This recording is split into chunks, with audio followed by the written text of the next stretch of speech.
Victor Kane, the name that once made grown men tremble, now sits motionless in a wheelchair, broken and powerless. His enemies whisper that the king is dead, his throne already carved up among vultures. But tonight, everything changes. Lena Carter stands before him, sold like livestock to pay her father's debts, expecting nothing but survival in a loveless marriage to a cripple. She doesn't know the truth yet. The man in that wheelchair isn't broken at all. He's been watching, waiting. And the game he's playing will burn everyone who ever betrayed him.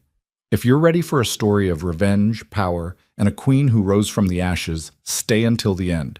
Hit that like button and comment what city you're watching from. I want to see how far this story reaches. The warehouse smelled of motor oil and desperation.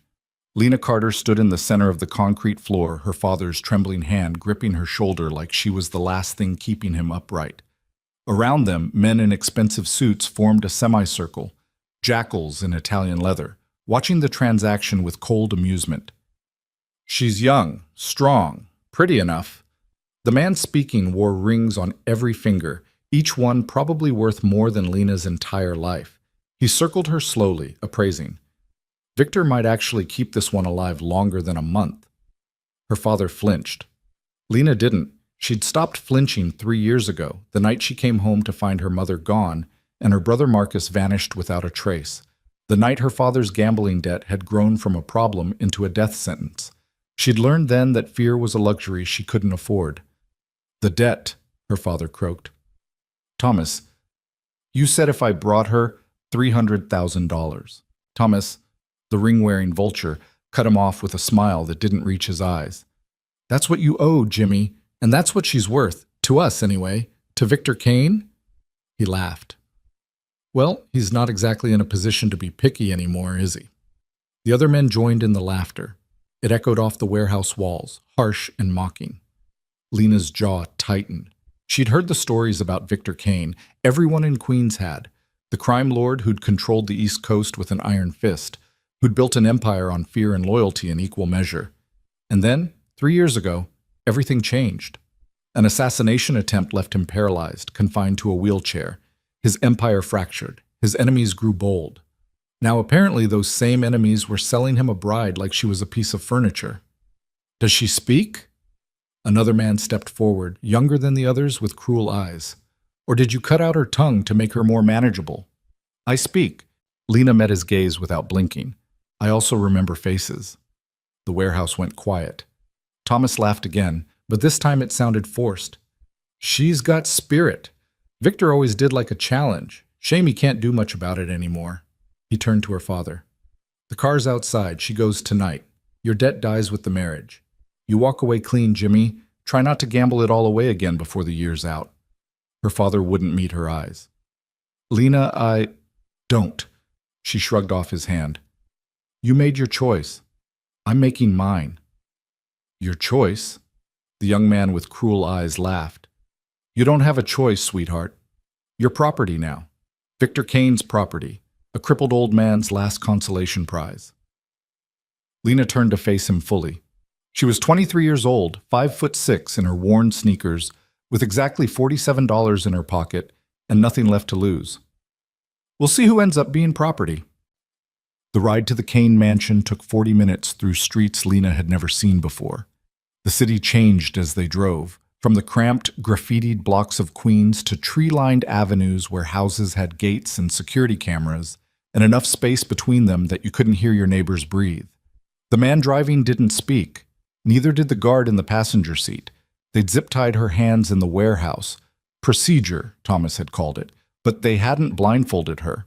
Either they were confident she'd never escape, or they wanted her to see exactly how far from home she was going.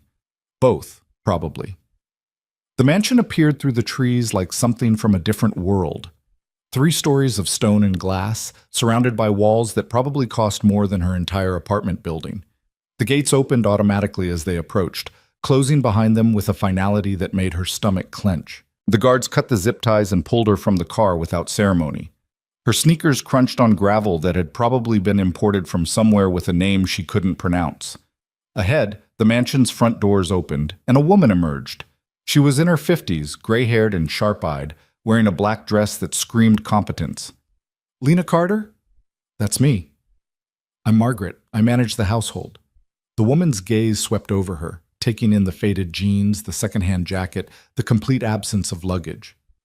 "You'll need appropriate clothing for the ceremony. It's tonight." "Tonight?" Lena's eyebrows rose. "Romantic." Margaret's expression didn't change, but something flickered in her eyes. Amusement, maybe. Or pity. "Mr. Kane prefers not to delay. Follow me." The mansion's interior was exactly what Lena expected. All marble floors and crystal chandeliers, and the kind of silence that money bought. Her footsteps echoed as Margaret led her through hallways lined with paintings that probably had insurance policies worth more than human lives. "The ceremony will be in the East Wing," Margaret said, her voice echoing. "Justice of the peace, witnesses, legal and binding. Afterward, you'll be escorted to the master suite. To meet my husband." "Yes." The cripple. Margaret stopped walking. She turned slowly, and for the first time, her professional mask slipped. "Victor Kane is many things, Miss Carter. I'd suggest you remember that before you make assumptions about what he is or isn't capable of." There was something in her tone, a warning, maybe, or a test. Lena filed it away. They climbed stairs to the second floor, then down another hallway to a room that was probably meant to be a guest suite but looked more like a high-end hotel. Margaret gestured to the closet. "You'll find appropriate options. Someone will collect you in 2 hours." "What if I'm not ready in 2 hours?" "Then you'll be collected anyway." Margaret moved toward the door, then paused. "Miss Carter, a word of advice. Victor Kane built an empire by knowing exactly who to trust and who to destroy. The fact that you're here, alive and unmarried to some accountant in Jersey, means someone still considers you valuable. I'd think carefully about why that might be." The door closed with a soft click. Lena stood alone in the silent room, her reflection staring back from a full-length mirror. She looked small in the expensive space. Young, afraid. She hated it. The closet held a dozen dresses, all in her size, which meant someone had been planning this, measuring her, preparing. The thought made her skin crawl. She chose the simplest option, a white dress that was probably meant to be ironic, fitted enough to look deliberate, but not so tight she couldn't move if she needed to run. Not that running would help. She was miles from anything familiar, surrounded by people who'd bought her like merchandise. But Margaret's words stuck with her. Someone still considers you valuable. Why? Lena sat on the edge of the bed, a bed that probably cost more than a year's rent, and thought about her father's face in the warehouse. The relief when Thomas said the debt would die with the marriage. The way he hadn't even tried to fight for her. She thought about Marcus, her little brother, who disappeared 3 years ago without a trace. The police had shrugged. People vanished in Queens every day, especially people who couldn't afford to be found. She thought about her mother, who'd walked out 6 months before Marcus disappeared, leaving nothing but a note that said, "I'm sorry," and lipstick on the bathroom mirror. And she thought about the next 3 hours, or 3 days, or 3 years, however long she survived in this marble tomb as Victor Kane's unwanted bride. The door opened at exactly 2 hours. Margaret stood in this hallway with 2 other women, both dressed in black. It's time. The ceremony took place in what Margaret called the library, but looked more like a cathedral made of books. Floor-to-ceiling shelves, leather spines, worth fortunes, and in the center, a small cleared space with the justice of the peace waiting. And Victor Kane. Lena had built an image in her mind. A broken man, hunched and bitter, probably gray-haired and ancient, clinging to power through fear even as his body failed him. The reality was different. Victor Kane sat in his wheelchair near the window, backlit by the evening sun streaming through stained glass. He wasn't ancient, maybe 40, with dark hair touched with gray at the temples. His face was hard angles and old scars, the kind earned through violence rather than age. He wore a black suit that probably cost more than a car, and his hands rested motionless on the wheelchair's armrests. But his eyes were alert and calculating, tracking Lena's approach with an intensity that made her breath catch. These weren't the eyes of a broken man. These were predator's eyes. "Miss Carter!" His voice was rough velvet, the kind of voice that commanded rooms. Thank you for being punctual. Did I have a choice? No, a slight smile. But I appreciate the courtesy regardless. The justice of the peace cleared his throat nervously. Shall we begin? The ceremony was brief and brutal in its efficiency. No vows beyond the legal minimum, no rings, just contracts and signatures and witnesses who looked like they'd rather be anywhere else. Lena signed her name on documents she didn't bother reading. What was the point? Her signature or her corpse, Thomas and his vultures would get what they wanted either way. By the power vested in me by the state of New York, the justice of the peace intoned, I now pronounce you husband and wife. No kiss. No celebration. Just Margaret's quiet voice. The guests will see you in the ballroom for the reception. Reception? Lena stared at Victor. You're joking. I don't joke, Mrs. Kane. He said her new name like he was testing how it sounded. Appearances matter. Our marriage needs to be seen as legitimate. It's not legitimate. It's a transaction. All marriages are transactions. Victor's wheelchair turned smoothly. Too smoothly, Lena noticed, like the man controlling it had done this 1,000 times. The only difference is what's being traded. Shall we? The ballroom was worse than the ceremony. 50 people, maybe more, all dressed in evening wear that cost more than Lena's entire life. They applauded when she and Victor entered, but the sound was cold, mocking. She could see it in their faces, the barely concealed contempt, the amusement at seeing the great Victor Kane reduced to this, a cripple marrying a girl from Queens to maintain the illusion of power. Smile, Victor murmured as they moved through the crowd. You're supposed to be happy. I'm supposed to be a lot of things. A man stepped forward, tall and silver-haired, with a smile that reminded Lena of broken glass. Victor, congratulations on your acquisition. Robert. Victor's voice didn't change, but something in the air shifted. Thank you for coming. Wouldn't miss it. Robert's eyes slid to Lena. She's younger than the last one. Prettier, too. Let's hope she lasts longer. Lena felt Victor's hand, his supposedly paralyzed hand, brush against hers in what might have been warning or reassurance. I'm sure she will, Victor said softly. Lena is full of surprises. The reception dragged on for hours. Lena stood at Victor's side, shaking hands with people whose names she immediately forgot, listening to conversations that danced around the obvious. Victor Kane was finished. His empire was dying. This marriage was a desperate attempt to appear strong, but Lena kept watching, and the more she watched, the more things didn't add up. Victor's supposed paralysis, for instance. The doctors had said complete loss of function below the waist, but she'd seen his hand move, seen the way he shifted his weight in the wheelchair with too much control, seen the micro-expressions on his face when certain names were mentioned, Robert's especially. Mrs. Kane. A woman approached mid-30s, beautiful in the way that money bought. I'm Catherine, Robert's wife. I just wanted to say, you look lovely tonight. Thank you. It must be difficult. Catherine's smile was syrup over poison. Marrying a man who can't, well, you know. Lena met her eyes. Can't what? Stand up for himself. Catherine's smile widened. In any sense of the phrase. Around them, conversations stopped. People turned to watch, waiting for the bride to crack, to cry, to run. Lena smiled back. Funny. From where I'm standing, your husband can't seem to stand up to anyone either, but at least Victor has an excuse. The ballroom went silent. Catherine's face flushed red. Robert started forward, but Victor's voice cut through the tension like a blade. I think my wife is tired. Margaret, please escort Mrs. Kane to the master suite. Of course, sir. As Margaret led her away, Lena heard the whispers starting, the speculation, the judgment. She'd made an enemy tonight, probably several. But she'd also done something else. She'd shown Victor Kane that she wasn't going to play the victim. The master suite was larger than Lena's entire apartment had been. High ceilings, floor-to-ceiling windows overlooking manicured gardens, and a bed that could sleep 4 people comfortably. It was beautiful and sterile and completely terrifying. Margaret gestured to a door on the left. Your dressing room and bathroom. You'll find everything you need." She paused. "Mr. Kane will join you shortly."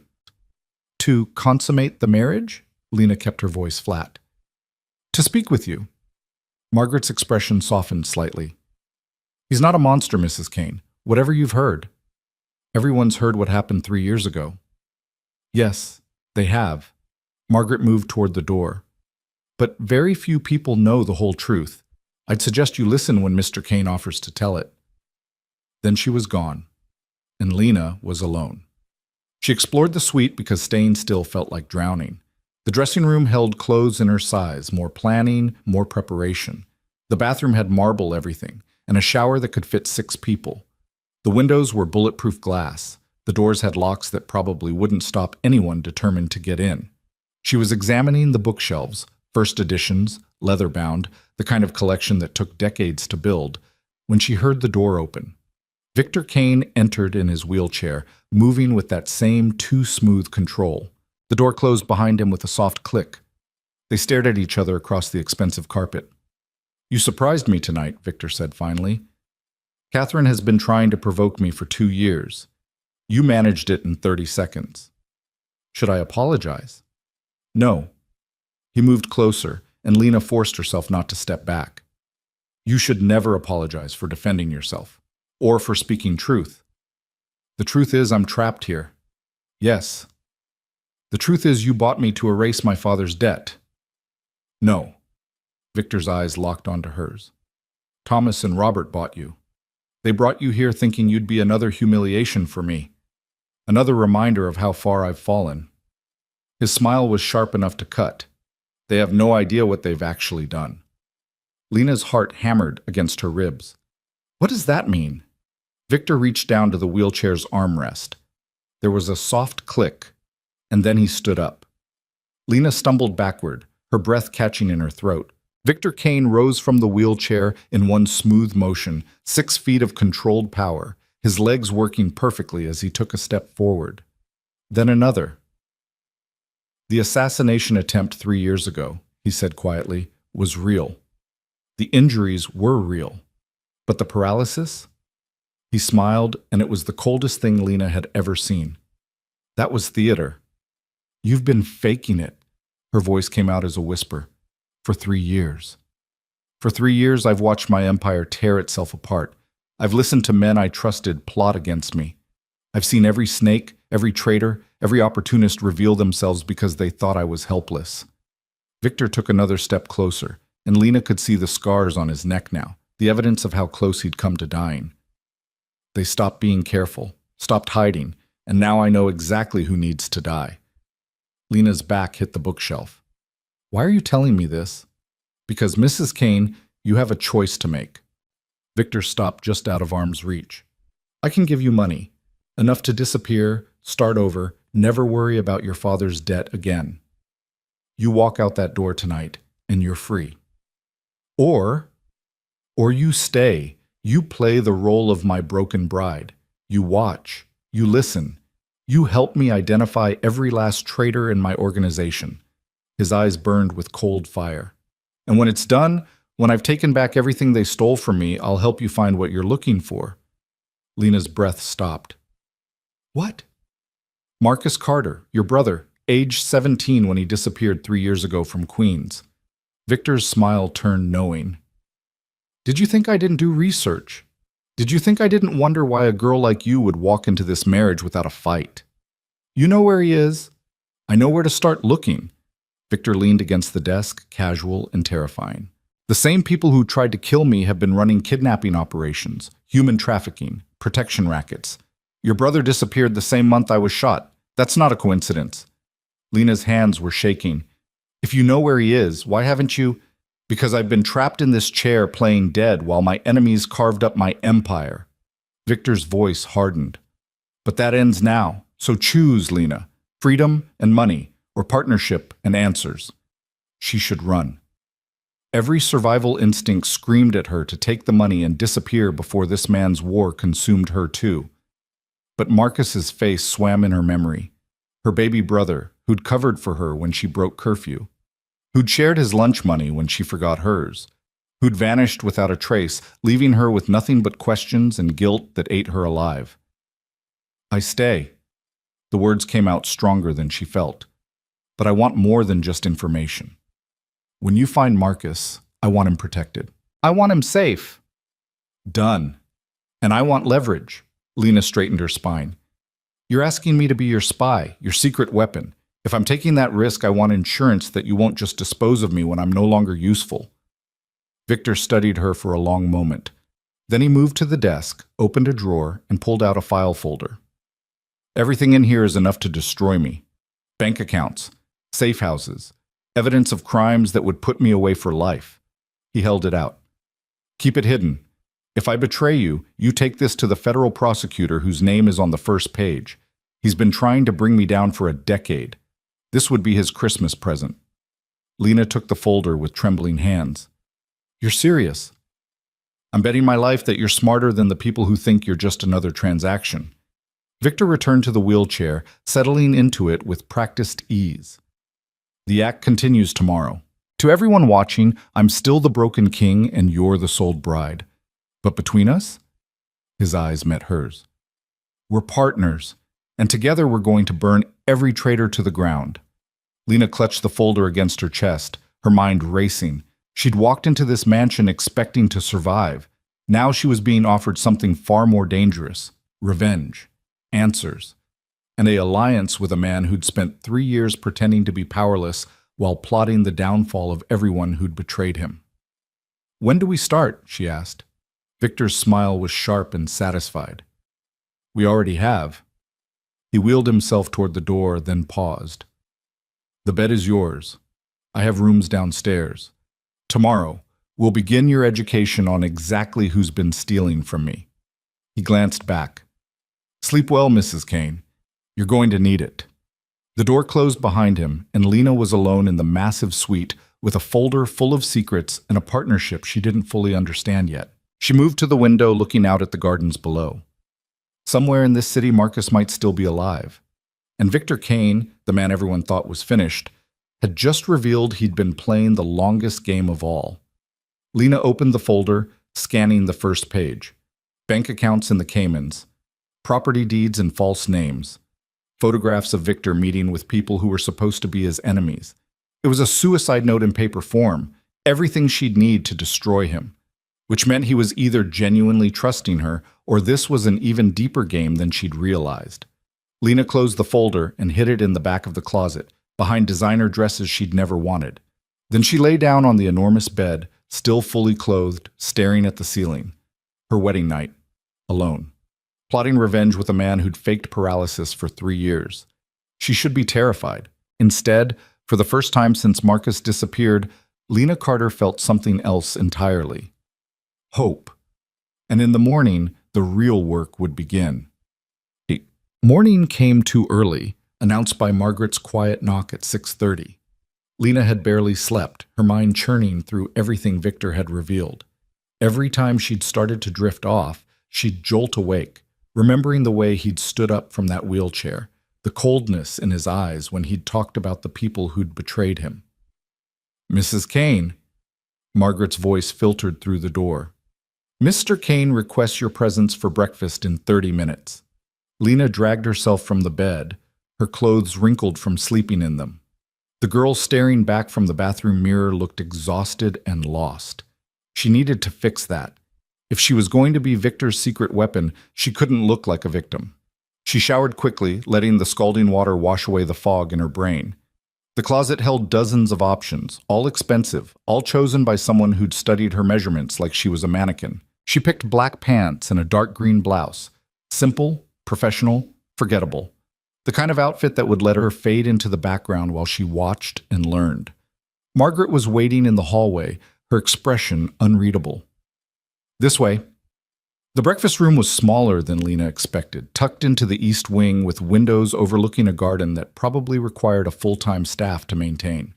Victor sat at the head of the table in his wheelchair. Reading a newspaper like this was any normal morning. Like he hadn't revealed last night that his entire disability was an elaborate lie. Good morning, Mrs. Kane. He didn't look up from the paper. Coffee? Please? Margaret poured from a silver pot, the kind that probably had a pedigree. Lena accepted the cup and sat down across from Victor, her back straight, her face carefully neutral. Victor folded the newspaper and set it aside. How did you sleep? Like someone who just learned her husband has been running a 3-year con on everyone who wants him dead. A slight smile. That's fair. He gestured to Margaret, who placed a file folder in front of Lena. Your education begins now. Open it. The folder contained photographs, dozens of them. Men in expensive suits, women dripping with jewelry, groups gathered at what looked like business meetings or social events. Each photo had names written on the back in precise handwriting. These are the people in my organization, Victor said, or what's left of it. Study their faces. Learn their names. By the end of this week, you'll be able to identify every person in this folder on sight.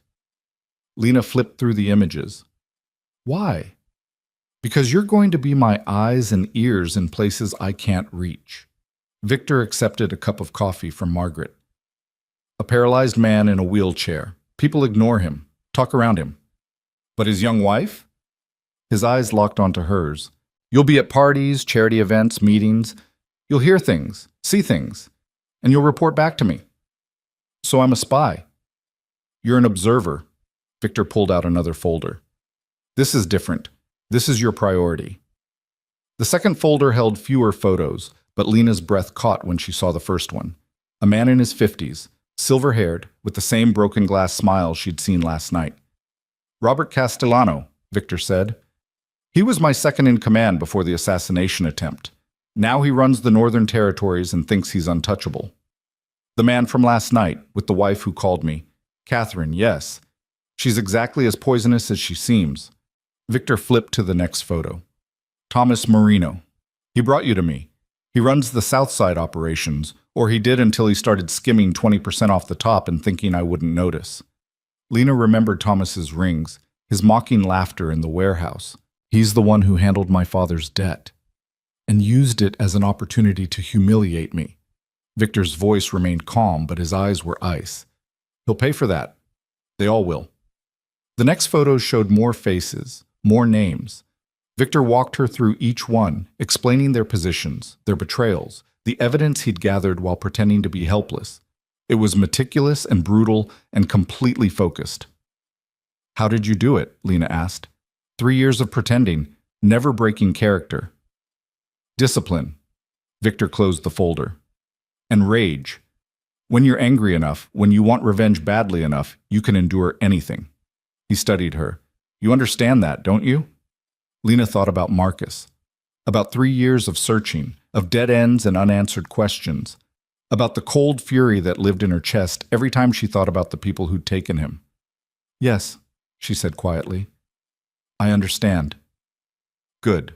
Victor wheeled himself back from the table. Tonight, there's a charity gala. We'll be attending. You'll meet most of these people face to face.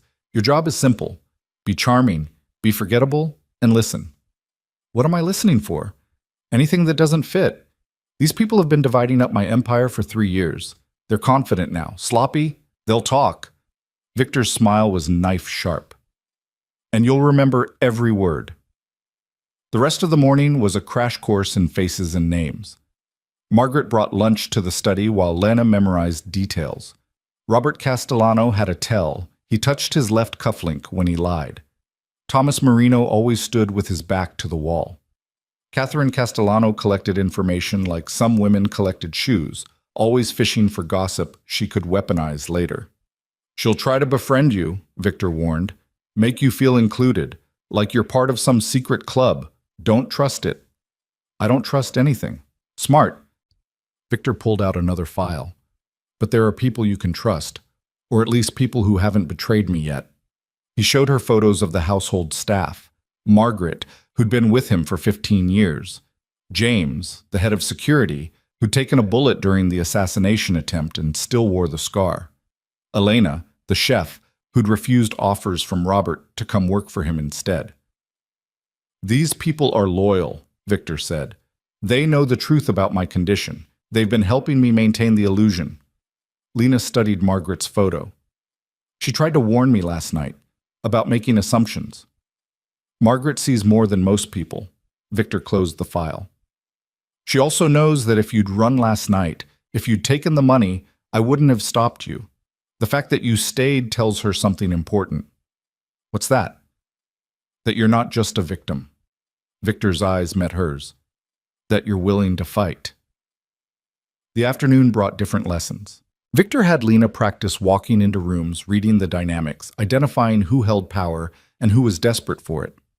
He taught her how to fade into conversations, how to ask questions that seemed innocent but revealed everything, how to remember details without taking notes. People will underestimate you, he said. You're young, you're beautiful, you're new, money married to old power. They'll assume you're decoration. Let them. Exactly. Victor smiled. It's the same reason I stayed in this chair. When people think you're powerless, they show you who they really are. By 5 o'clock, Lena's head was spinning with information. Names and faces blurred together. She could identify Robert and Thomas on site now, along with a dozen others. But the rest were still a jumble of expensive suits and calculating smiles. It'll come, Victor assured her. Give it time. Tonight, just observe. Don't try to gather intelligence yet. Just watch how they move, how they interact. Learn the ecosystem. Margaret appeared in the doorway. Sir, the car will be ready in 2 hours. Thank you. Victor turned to Lena. Go get ready. There's a dress in your closet. Dark blue. Wear that. Lena raised an eyebrow. You picked out my dress? I picked out a dress that won't make you a target. Victor's expression was serious. These people are vultures. They'll tear apart anyone who looks weak or overdressed or desperate for attention. The blue dress is elegant but understated. It says you belong without begging for validation. You've thought about this. I've been planning this for 3 years. Victor met her eyes. Every detail matters, including what my wife wears to her first public appearance as Mrs. Kane. The dress was exactly where he'd said it would be, hanging alone in the closet like it had been waiting for this moment. Lena touched the fabric, silk that probably cost more than a month's rent. It was beautiful in an understated way, the kind of beauty that whispered instead of shouting. She put it on and studied herself in the mirror. The woman looking back didn't look like Lena Carter from Queens anymore. She looked polished, dangerous, like someone who could walk into a room full of criminals and hold her own. The transformation was terrifying and thrilling in equal measure. Margaret knocked and entered without waiting for permission. Let me help with your hair. Lena sat at the vanity while Margaret worked, pinning and styling until Lena's dark hair was swept up in something elegant and controlled.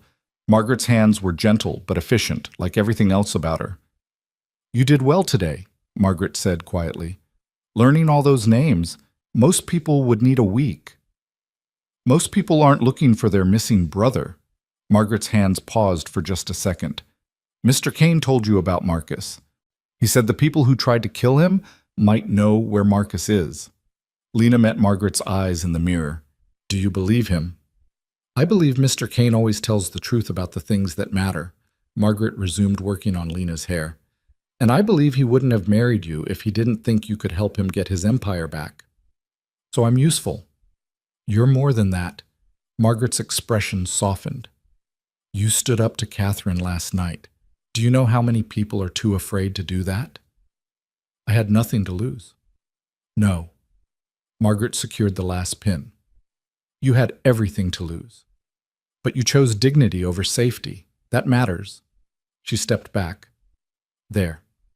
You look perfect. Lena stared at her reflection. The stranger in the mirror looked confident and composed, like someone who could survive in Victor Kane's world. She just hoped the illusion held.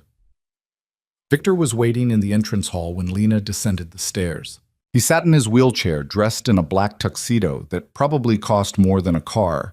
His eyes tracked her approach with an intensity that made her pulse quicken. You look appropriate, he said. High praise. A slight smile. I don't give false compliments. You look like you belong. That's what matters tonight. He gestured to James, who stood by the door. Ready? The drive to the gala took 30 minutes through Manhattan streets glittering with evening lights. Lena sat in the back of the town car next to Victor's wheelchair, watching the city blur past. She'd grown up in these streets, but from the inside of this car, they looked different, distant, like she was watching someone else's life through bulletproof glass. Nervous? Victor asked. Should I be? Probably. He didn't look at her, his attention on the window. These people are predators. They'll test you, push boundaries, try to find weaknesses they can exploit later. So what do I do? Remember that you know something they don't. Victor's eyes cut to her. You know I'm not actually broken. You know I've been watching them, collecting evidence, planning their destruction. That knowledge is power. Use it. The gala was being held at the Sinclair Hotel, a landmark building in Midtown that screamed old money and older secrets. Photographers lined the entrance, their cameras flashing as guests arrived in expensive cars. Lena watched women in designer gowns glide past, men in tuxedos that cost more than her father's annual salary. Smile, Victor murmured as their car pulled up. You're attending your first society event as my wife. Look happy about it. Lena forced her lips into something resembling a smile as James opened the door. The wheelchair came out first, then Victor settled into it with practiced ease. Lena stepped out after him, and immediately the cameras swiveled toward them. Mrs. Kane, over here. Victor, how does it feel to be out in public? Mrs. Kane, is it true you met through family connections? Victor ignored them all, his face a polite mask as James wheeled him toward the entrance. Lena walked beside him, her hand resting lightly on the wheelchair's handle like Margaret had coached her. The gesture looked supportive, dutiful. Exactly what a new wife should do. Inside, the ballroom was a showcase of wealth and power. Crystal chandeliers caught the light from 1,000 angles. String quartet music floated through air, perfumed with expensive cologne and desperation. And everywhere Lena looked, she saw faces from the folders Victor had shown her. Robert Castellano stood near the bar, holding court with 3 other men. Thomas Marino laughed too loudly at something a woman in red had said. Catherine Castellano glided through the crowd like a shark, her smile sharp and hungry. There. Victor's voice was quiet enough that only Lena could hear. By the windows. The man in the gray suit. Lena followed his gaze. The man looked ordinary, mid-40s, receding hairline, forgettable in every way except for the careful attention he paid to everyone around him. Daniel Shaw, Victor continued. He ran my financial operations. After the assassination attempt, he started redirecting funds to offshore accounts. Small amounts at first, then larger. He's stolen approximately $12 million over 3 years. And you've been letting him. I've been documenting every transaction. Victor's smile was cold. When the time comes, Daniel Shaw will spend the rest of his life in a federal prison. But tonight, you're going to talk to him. Lena's stomach clenched. Why? Because he's been asking questions about you, where you came from, who your family is, whether you're a threat. Victor's eyes met hers. I want you to reassure him that you're not. Be sweet, be naive, make him think you're just a pretty face who got lucky. And then listen, Daniel's nervous about something. I want to know what it is. Before Lena could respond, a voice cut through the ambient noise. Victor, my dear friend! Robert Castellano approached with his arms spread wide, his smile gleaming with false warmth. Catherine followed half a step behind, her eyes already cataloging every detail of Lena's appearance. Robert? Victor's tone was polite and empty. Catherine, thank you for coming. We wouldn't miss it. Robert's gaze slid to Lena. And this must be your lovely bride. We met briefly last night, but I don't think we were properly introduced. Robert Castellano. I've known your husband for 20 years. Lena offered her hand. Lena Kane. It's nice to meet you properly. Robert's handshake lasted a fraction too long. Victor always did have exquisite taste, even if his circumstances have changed. The emphasis was deliberate, cruel. My circumstances, Victor said quietly, are exactly as they should be. Of course. Robert's smile widened. I only meant that marriage suits you. Domestic life, it's a different kind of power, isn't it? The power of acceptance. Catherine laughed, the sound like breaking glass. Robert, you're terrible. Let the poor man enjoy his evening. She turned to Lena.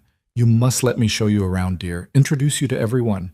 I remember how overwhelming these events can be for newcomers. That's kind of you, Lena said carefully. But I wouldn't want to impose. It's no imposition at all. Catherine linked her arm through Lena's before she could pull away. Victor, you don't mind if I steal your wife for a few minutes, do you? I promise to return her in one piece. Victor's eyes met Lena's. A warning. A test. Of course not. Enjoy yourselves. Catherine pulled Lena away before she could protest, navigating through the crowd with the confidence of someone who'd spent a lifetime in rooms like this. People moved aside automatically, their smiles sliding into place as Catherine approached. You handled yourself well last night, Catherine said once they were out of earshot. That comment about Robert. It was brave. Stupid, but brave. I wasn't trying to be brave. No, you were trying to survive. Catherine's grip on Lena's arm tightened slightly. I understand that impulse. We're not so different, you and I. I think we're very different, Catherine laughed. Oh, you're going to be fun. Come. There's someone you need to meet. She steered Lena toward the windows where Daniel Shaw stood nursing a drink and watching the crowd with careful attention. Up close, he looked even more forgettable, the kind of man you'd pass on the street and never remember. Daniel, Catherine purred, I want you to meet Victor's new wife. Lena, this is Daniel Shaw. He handles the financial side of things. Daniel's handshake was soft and brief. Mrs. Kane, welcome to the family. Thank you. Lena channeled every lesson Victor had taught her that afternoon. Sweet, naive, harmless. This is all so overwhelming. I had no idea Victor's world was this elaborate. It can be a lot to adjust to, Daniel agreed. His eyes studied her with an intensity that didn't match his mild tone. How are you finding the transition? It's different from what I'm used to. Lena let a little nervousness creep into her voice. I grew up in Queens. This is not Queens. Catherine laughed. I'm sure Victor is taking good care of you, even if he's somewhat limited in what he can provide. The innuendo was obvious and crude. Lena felt heat rise in her cheeks, not from embarrassment, but from anger. She forced it down. Victor has been very generous. I'm sure. Daniel's attention sharpened. What did you do before the marriage, if you don't mind me asking? Waitressing, mostly, some retail. Lena shrugged. Nothing glamorous. My father owed money to some people, and Victor, he helped resolve the situation. She watched Daniel's face carefully. Victor had taught her to look for micro-expressions, the tiny tells that revealed what people were really thinking. Daniel's eyes widened fractionally, surprise maybe, or concern. Your father had gambling debts, Daniel said slowly, with Thomas Marino's operation. Yes. Lena dropped her gaze. It's not something I'm proud of, but Victor was kind enough to help. The marriage was, well, it solved everyone's problems. How practical. Catherine's smile was venomous.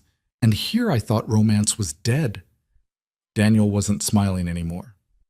Does Victor discuss business with you, Mrs. Kane? No. Lena met his eyes with carefully crafted innocence. He says I don't need to worry about those things. I'm just supposed to look pretty and stay out of the way. Smart advice, Daniel murmured. But his attention had shifted, his mind clearly working on something else. Excuse me, I need to make a phone call. He walked away quickly, his posture tense. Lena watched him go, memorizing every detail to report back to Victor later. Catherine studied her with renewed interest. You're either very clever or very stupid. I haven't decided which yet. Why can't I be both? Because clever people don't admit to being bought. Catherine's eyes glittered. And stupid people don't make the kind of comment you made to me last night. So which is it, Lena?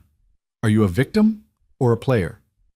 Lena thought about Victor standing from his wheelchair, about the folder of secrets hidden in her closet, about Marcus, somewhere in this city, maybe alive, maybe not. I'm a survivor, she said quietly. Same as everyone else here. Catherine's smile widened. Now that I believe. She glanced across the room to where Victor sat talking to Robert. Word of advice? Don't fall in love with your husband. Men like Victor Kane don't love.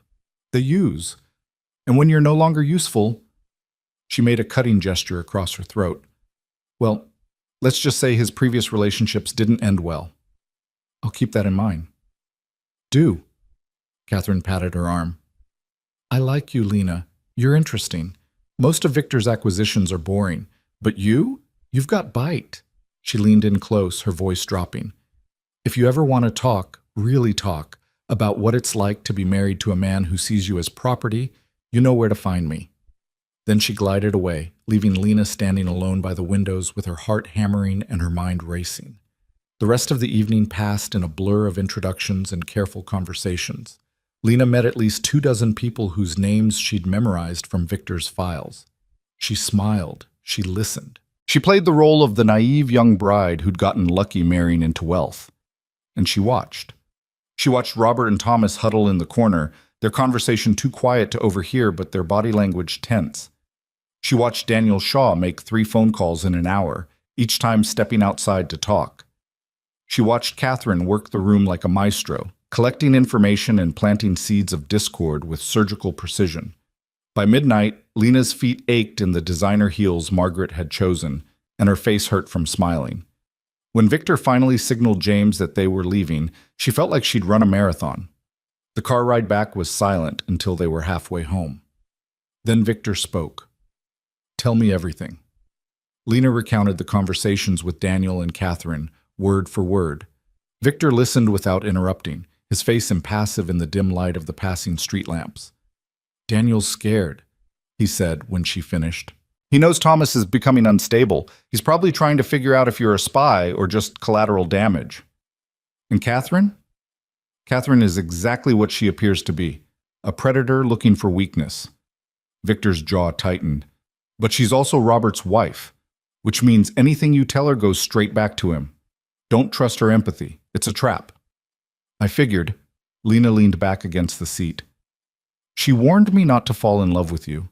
Said your previous relationships didn't end well. Victor was quiet for a long moment. They didn't, but not for the reasons Catherine thinks. What happened to them? The woman I was with before the assassination attempt was named Sarah. Victor's voice went flat. She was killed in the attack that was supposed to kill me. The bullet that paralyzed me went through her first. He stared out the window. Robert ordered the hit. I can't prove it yet, but I will. Lena's chest tightened. I'm sorry. Don't be. Save your sympathy for when we find your brother. Victor turned to look at her. You did well tonight. Better than I expected. Daniel will report back to Thomas that you're harmless. That gives us an advantage. What's next? Next, we escalate. Victor's smile was dangerous. Tomorrow, I'm calling a meeting with all the territory managers. Every person who's been stealing from me will be in one room. And you're going to be there, watching, learning, preparing for what comes after. The car pulled through the mansion gates. Lena watched the house loom closer, this place that was supposed to be a prison, but was starting to feel like something else entirely. A war room, a fortress, a place where revenge was being planned with meticulous care. Get some rest, Victor said as James opened the door. Tomorrow is going to be a long day. Lena made it to the master suite before her legs gave out. She collapsed on the bed, still in the blue dress, her mind spinning with everything she'd seen and heard. Catherine's warning echoed in her head. Don't fall in love with your husband. She almost laughed. Love was the last thing on her mind. This was a partnership built on revenge and necessity. Victor wanted his empire back. Lena wanted her brother safe. Everything else was just theater. But as she finally drifted towards sleep, she couldn't quite shake the image of Victor standing from that wheelchair. The coiled power in his movements, the cold calculation in his eyes. He was dangerous, possibly unhinged, definitely not someone to trust completely, but he was also the only person who'd ever offered to help her find Marcus. And that made him the most important person in her world. The meeting room in Victor's mansion had been designed to intimidate. Mahogany paneling stretched from floor to ceiling, portraits of stern-faced men glaring down at a table that could seat 20. The chairs were expensive but deliberately uncomfortable, ensuring that no one settled in too comfortably. Every detail had been chosen to remind visitors that they were in Victor Kane's house, subject to Victor Kane's rules. Lena stood near the back wall, positioned where she could see every face but remain unremarkable herself. Victor had dressed her in gray, a fitted suit that looked professional but forgettable. Her hair was pulled back simply. No jewelry except for the thin wedding band that had appeared on her finger the morning after the ceremony. "Your furniture today," Victor had told her during breakfast. "Present, but invisible. They'll talk around you because they won't see you as a threat. Listen to everything. Remember everything." Now she watched as the territory managers filed in one by one, each man sizing up the others, calculating alliances and measuring threats. Robert Castellano arrived first, his silver hair perfectly styled, his suit probably worth more than a mid-sized car. He took a seat near the head of the table without waiting for permission, claiming territory through sheer arrogance. Thomas Marino came next, his rings catching the light as he poured himself water from the crystal pitcher. He nodded to Robert but didn't sit near him. Interesting. Victor had said they were working together, but the distance suggested tension beneath the surface. Daniel Shaw slipped in quietly, choosing a chair halfway down the table where he could observe without drawing attention. His eyes found Lena briefly, then slid away, dismissing her as irrelevant. Good. That was exactly what Victor wanted. 6 more men arrived in quick succession, each one a name from the files Lena had memorized. Marcus Rivera, who ran the docks. Anthony Chen, who controlled the gambling operations. Vincent Russo, whose protection rackets generated millions annually. Each one had been stealing from Victor. Each one thought they'd gotten away with it. Victor was the last to enter, wheeled in by James with Margaret following behind. The conversation died immediately. Every eye in the room tracked his progress to the head of the table, watching the broken king take his throne. "Gentlemen," Victor said once he was settled, "thank you for coming." "Of course." Robert's smile was all teeth. "We're always happy to support you, Victor, despite your limitations." "My limitations." Victor's tone was mild, almost amused. "Yes, let's discuss those." He gestured to Margaret, who placed a stack of folders on the table. "Over the past 3 years, my ability to manage day-to-day operations has been compromised. I've relied on each of you to maintain the territories, honor our agreements, and ensure the organization runs smoothly." Victor paused, his eyes moving from face to face. "I wanted to take this opportunity to thank you for your service." The room relaxed fractionally. Several men exchanged glances, confused, wary, but increasingly confident. This was going better than they'd expected. "Of course," Thomas said, leaning back in his chair. "We've done our best to keep things running in your absence. It hasn't been easy, but we've managed." "You've done more than manage." Victor opened the top folder. "Marcus, the dock operations have actually increased revenue by 30% over the past 2 years. Impressive." Marcus Rivera shifted in his seat. "We found some efficiencies, cut some costs. By eliminating my oversight and pocketing the difference." Victor's voice remained pleasant. "You've stolen approximately $4 million through falsified shipping manifests and phantom labor costs. But yes, very efficient." The room went deadly silent. Marcus's face drained of color. "Victor, I don't know what you've heard, but I have the manifests." Victor pulled out a sheet of paper. "I have the bank records. I have testimony from 3 of your dock workers who've been documenting everything in exchange for immunity." He smiled. "I have enough evidence to put you away for 20 years, so please, don't insult me by denying it." Marcus opened his mouth, closed it, then looked desperately at Robert. The silver-haired man's expression was carefully neutral, revealing nothing. Victor moved to the next folder. "Anthony, your gambling operations show a profit decrease of 40%. That's remarkable considering underground gambling has exploded in popularity over the past 3 years. Care to explain?" Anthony Chen's hands gripped the armrests of his chair. "The market has been volatile. The market has been booming. But you've been running a parallel operation through your cousin's casino in Atlantic City, funneling my customers there, and splitting the profits." Victor pulled out more papers. "I have recordings of you negotiating the split. I have financial transfers. I have everything." "You can't prove—" "I can prove all of it." Victor's eyes were ice. "In fact, I've already shared the evidence with certain interested parties.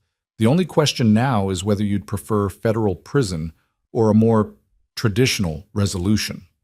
Anthony's face went gray. Vincent Russo was already standing, backing toward the door. I'm not listening to this. You can't threaten— Sit down, Vincent. Victor's voice cracked like a whip. You're not going anywhere. James moved from his position by the door, and Vincent saw the gun holstered under his jacket.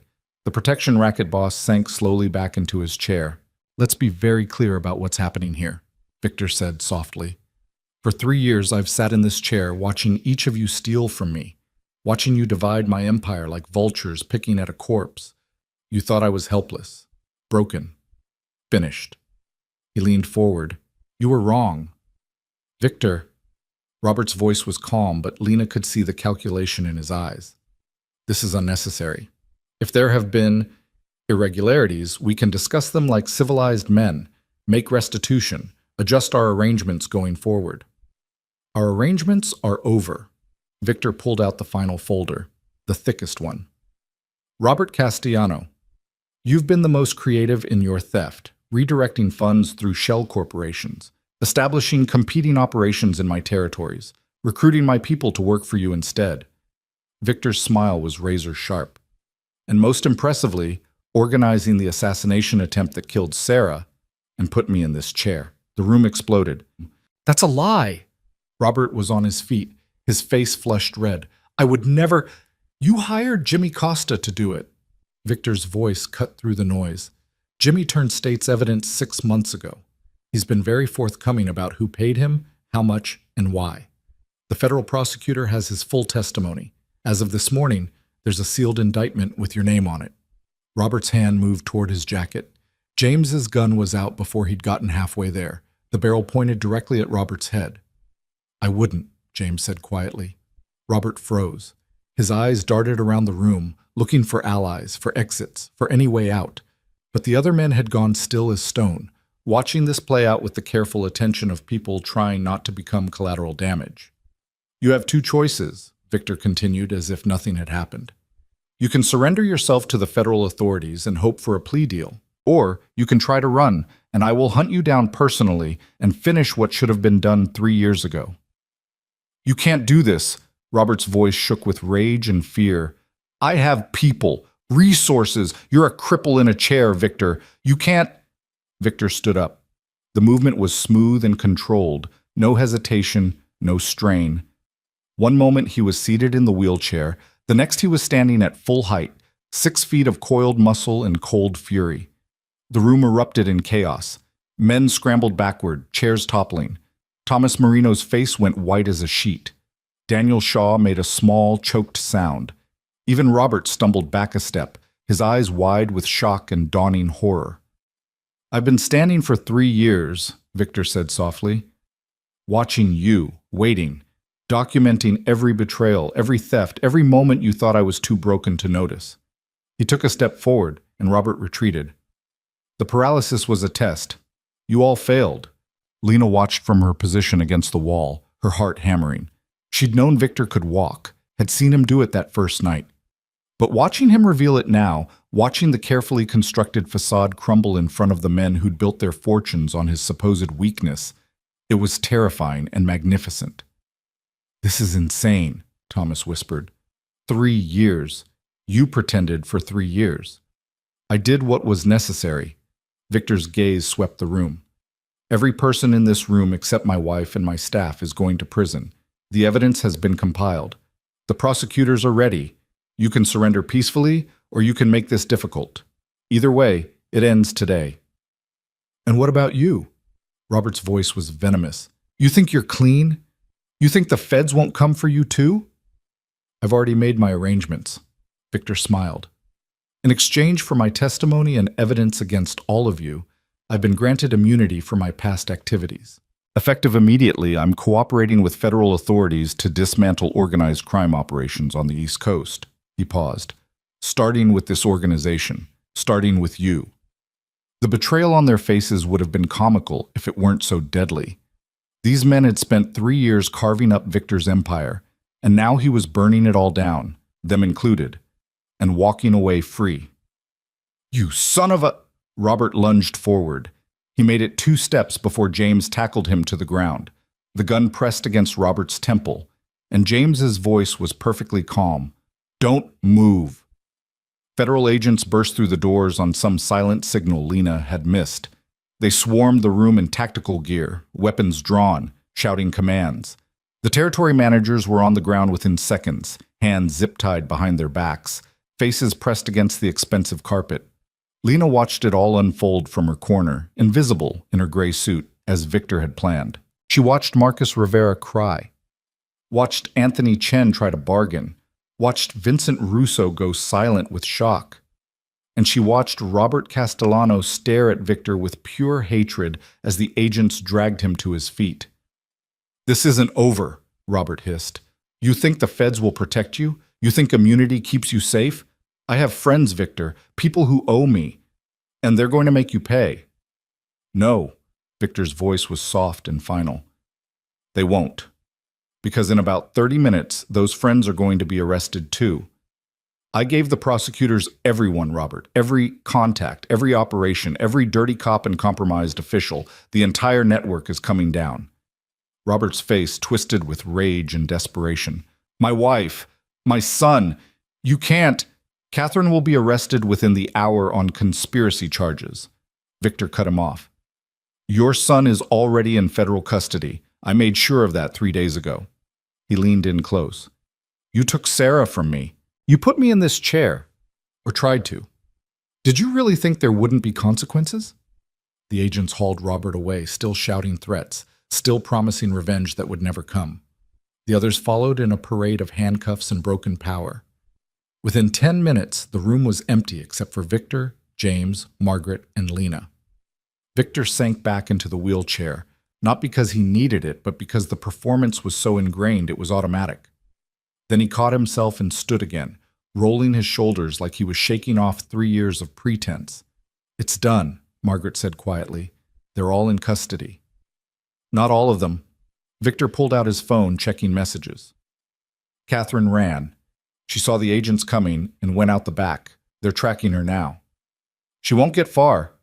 James holstered his weapon. "She has nowhere to go. Her accounts are frozen. Her contacts are compromised. She's running on fear and adrenaline. Make sure they find her quickly." Victor's tone was sharp. "Catherine knows too much. If she gets desperate enough to start talking to the wrong people." He didn't finish the sentence, but Lena understood. Catherine Castellano was dangerous precisely because she was smart and vindictive and had spent years collecting other people's secrets. A cornered Catherine could do a lot of damage before she went down. "I'll coordinate with the field teams." James left quickly, already on his phone. Margaret touched Victor's arm briefly. "You should rest. This has been—" "I'm fine." But Victor's face was gray with exhaustion. The adrenaline that had carried him through the confrontation was fading, leaving him looking older and more worn than Lena had ever seen him. "I need to make some calls, ensure the transition goes smoothly." "The transition to what?" Lena asked. She'd stayed silent through the entire arrest, playing her role as invisible observer. But now they were alone, and she needed answers. "You just destroyed your own organization. What comes next?" Victor looked at her for a long moment. "What comes next is complicated. The immunity deal requires me to cooperate fully, which means exposing operations I've spent decades building. Everything I've built is gone. But I'm free. I'm alive. And I have enough resources hidden away to start over." "As what?" "As whatever I choose." Victor moved to the window, looking out at the gardens. "I'm tired of this life, Lena. Tired of watching my back, tired of the violence, tired of becoming the kind of man who has to pretend to be paralyzed just to survive. The empire is gone. Let it burn." "And my brother?" Lena's voice was sharp. "You promised you'd help me find Marcus." "I haven't forgotten." Victor turned to face her. "In fact, that's where we go next. Now that Robert and Thomas are in custody, we can access their records, their operations, including the human trafficking networks they've been running." Lena's breath caught. "You think Marcus was trafficked?" "I think he disappeared the same week Robert's trafficking operation expanded into Queens. I think your father's gambling debts made your family vulnerable. And I think Robert has always been willing to hurt innocent people to send messages to his enemies. Victor's expression was grim. I couldn't investigate properly while maintaining the Paralysis Act. But now? Now we can tear apart every operation Robert ever touched until we find answers. Margaret stepped forward. Sir, there's something you should know. During the arrest, Daniel Shaw tried to make a deal. He offered information about a facility in Jersey City, said Robert had been keeping people there. Bargaining chips, he called them. Victor went very still. What kind of people? He didn't specify, but he mentioned that some had been there for years. Margaret's eyes cut to Lena. The federal team is moving on the location now. Lena's heart stopped. 3 years. Marcus had been gone for 3 years.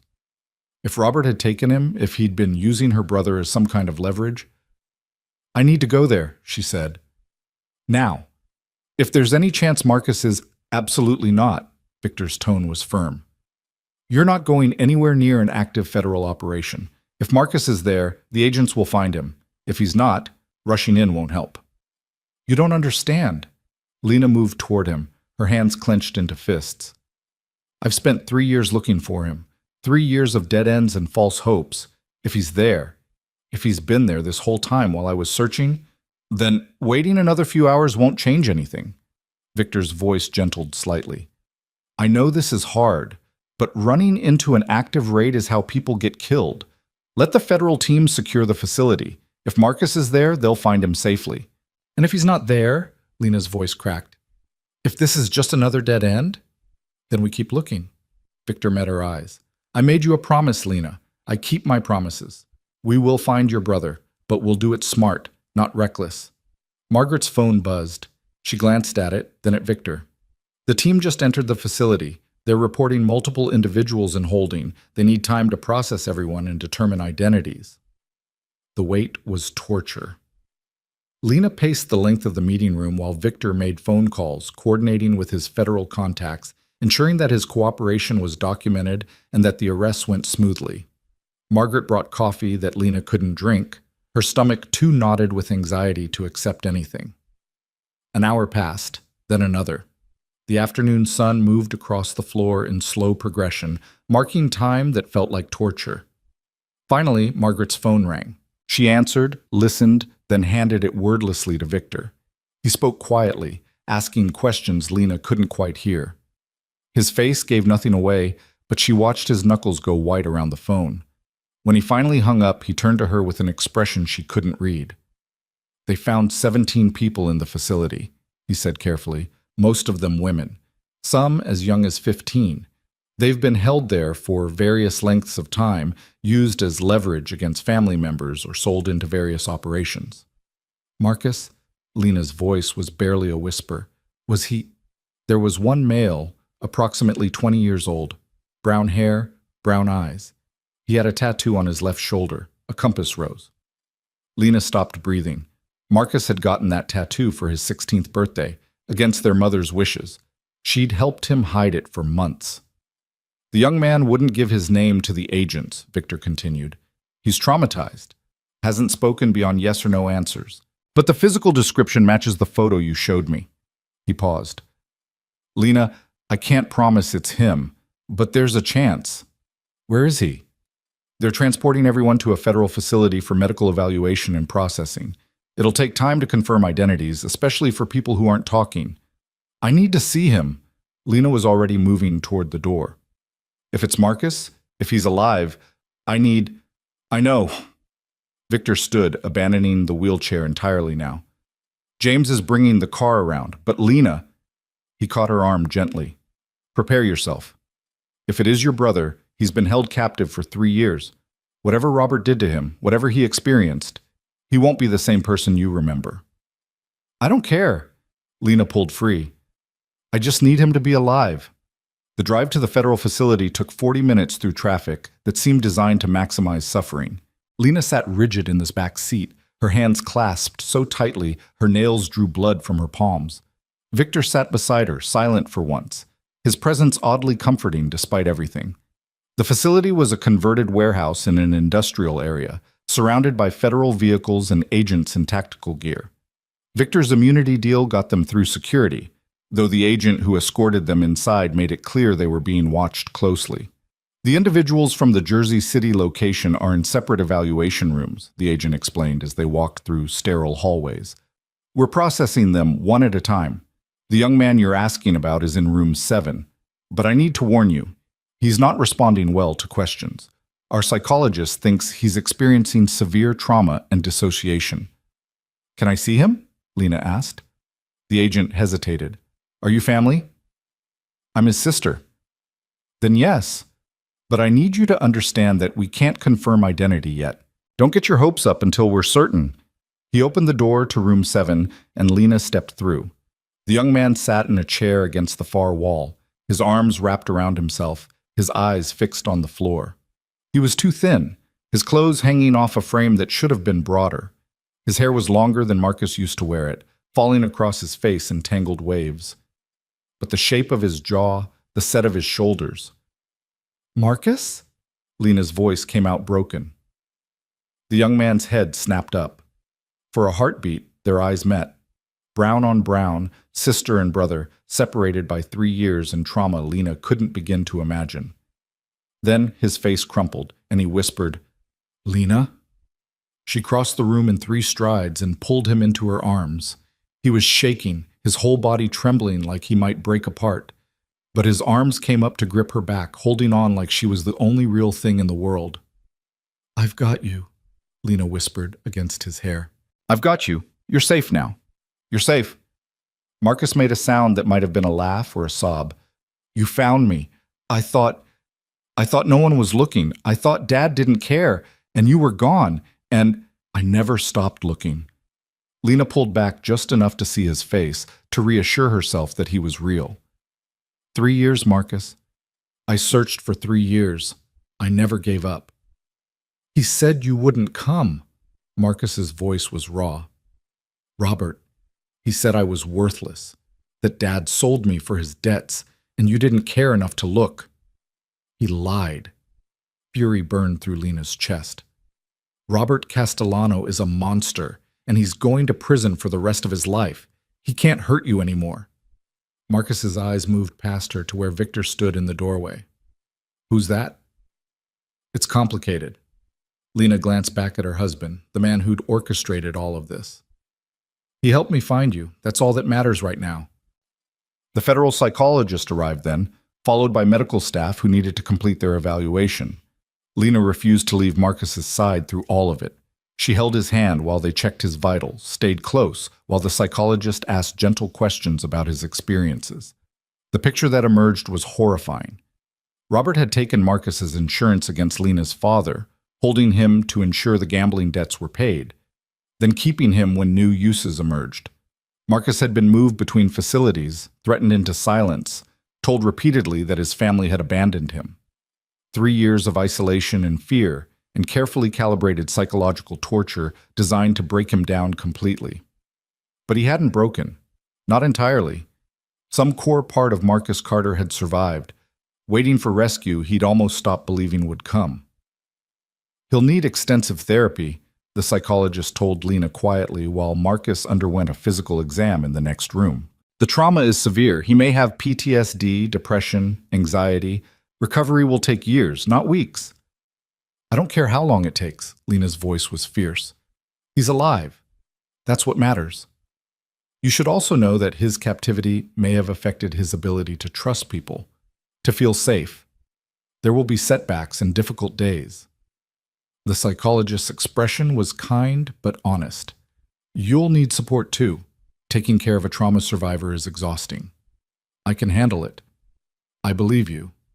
The psychologist glanced at Victor, who'd been standing silent throughout. Is he family too? He's my husband, Lena said, the word still feeling strange on her tongue. It's recent. Well, having a stable home environment will be crucial for Marcus's recovery. Routine, safety, people he can trust. The psychologist smiled slightly. You found him just in time, Mrs. Kane. A few more months in that facility, and the damage might have been irreversible. When they finally cleared Marcus for release into Lena's custody, the sun was setting outside. Victor had arranged for additional security, just a precaution, he said, until they were certain all of Robert's operation had been dismantled. Marcus eyed the guards nervously, but accepted Lena's assurance that they were there to help. The drive back to the mansion was quiet. Marcus stared out the window like he was seeing the world for the first time, his hand gripped tightly in Lena's.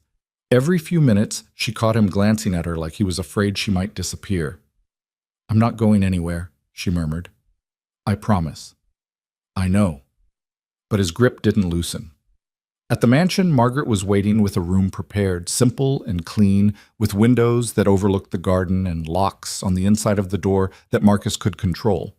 She'd laid out clean clothes, basic toiletries, everything someone emerging from captivity might need to feel human again. "If you need anything," Margaret told Marcus gently, "anything at all, you can find me or press this button." She showed him the call system. "Day or night, you're safe here." Marcus nodded but didn't speak. His eyes kept darting to the exits, cataloging escape routes even as exhaustion made him sway on his feet. "Get some rest," Lena said. "I'll be right down the hall. Door's open if you need me." She waited until Marcus disappeared into the bathroom before stepping out into the hallway where Victor waited. "Thank you," she said simply. There weren't words big enough for what he'd done, for keeping his promise, for bringing her brother home. "You don't need to thank me." Victor's expression was unreadable. "I told you I keep my promises. Your immunity deal, the cooperation with the feds, you destroyed your entire empire for this." "I destroyed my empire because it was built on violence and betrayal and men like Robert Castellano." Victor moved toward the stairs. Finding Marcus was just one piece of burning it all down. "Still," Lena followed him, "you could have walked away after the arrests. Let me search for Marcus on my own." "But you didn't." Victor paused at the top of the stairs.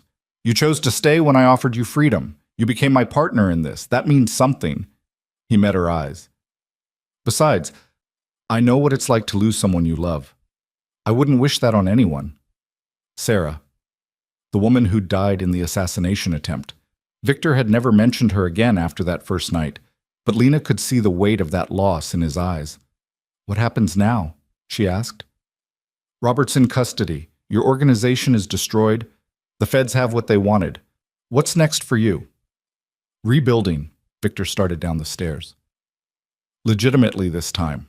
I have resources, contacts in legal industries, enough money to start fresh. Maybe I'll become boring, open a consulting firm, disappear into normalcy. You'd hate that." "Probably," a slight smile. "But I'm tired of the alternative, tired of watching my back, tired of becoming the kind of monster I was supposed to be fighting." He glanced back at her. "What about you? You have Marcus back. You could leave now, take him somewhere safe and start over." The offer hung in the air between them. Freedom. The thing Lena had wanted since the moment she walked into this mansion. But when she thought about leaving, about taking Marcus and disappearing, something in her chest tightened. This place had become familiar. Victor had become not a friend exactly, but something. A partner. Someone who'd kept his word when everyone else in her life had failed her. "I think we should talk about that when Marcus is stable," Lena said carefully. "When he's healthy and safe and ready to make decisions about his future. Not while he's still recovering." Victor studied her for a long moment. "That's practical." "I'm a practical person." "Yes." His smile widened slightly. "You are. It's one of your more useful qualities." They reached the bottom of the stairs, and Margaret appeared with news that Catherine Castellano had been apprehended trying to board a flight to the Caymans.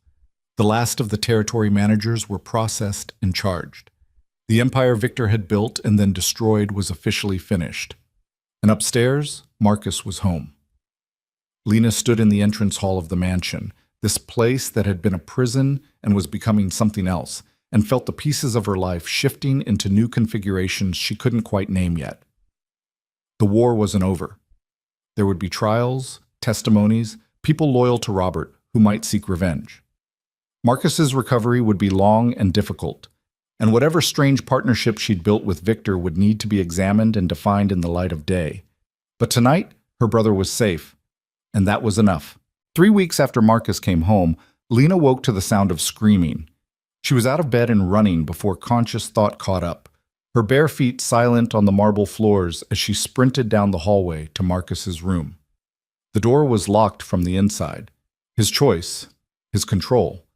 But she could hear him through the wood, crying out words that made no sense, trapped in whatever nightmare had followed him home from captivity. "Marcus!" She pounded on the door. "Marcus, it's Lena! You're safe! You're home!" The screaming stopped. She heard movement, then the lock clicking open. Marcus stood in the doorway, his face pale and slick with sweat, his hands shaking. He was 20 years old but looked younger in that moment, lost and terrified. "I'm sorry," he whispered. "I'm sorry. I dreamed that—" "Don't apologize." Lena pulled him into a hug, feeling how his whole body trembled. "You have nothing to be sorry for. I woke everyone up. No one cares." She guided him back into the room, sitting him down on the bed. The sheets were tangled from thrashing, pillows scattered across the floor. "Do you want to talk about it?" Marcus shook his head. "Same dream as always, the facility. Robert telling me you weren't coming, that I'd be there forever." His voice cracked. "Sometimes I still think I am. That this is the dream and that place is real." "It's not real anymore." Lena kept her voice steady even as her heart broke. "You're here. You're safe. Robert's in prison awaiting trial, and he'll never touch you again." A soft knock interrupted them. Victor stood in the doorway, dressed in dark pants and a t-shirt, looking more human than Lena had ever seen him.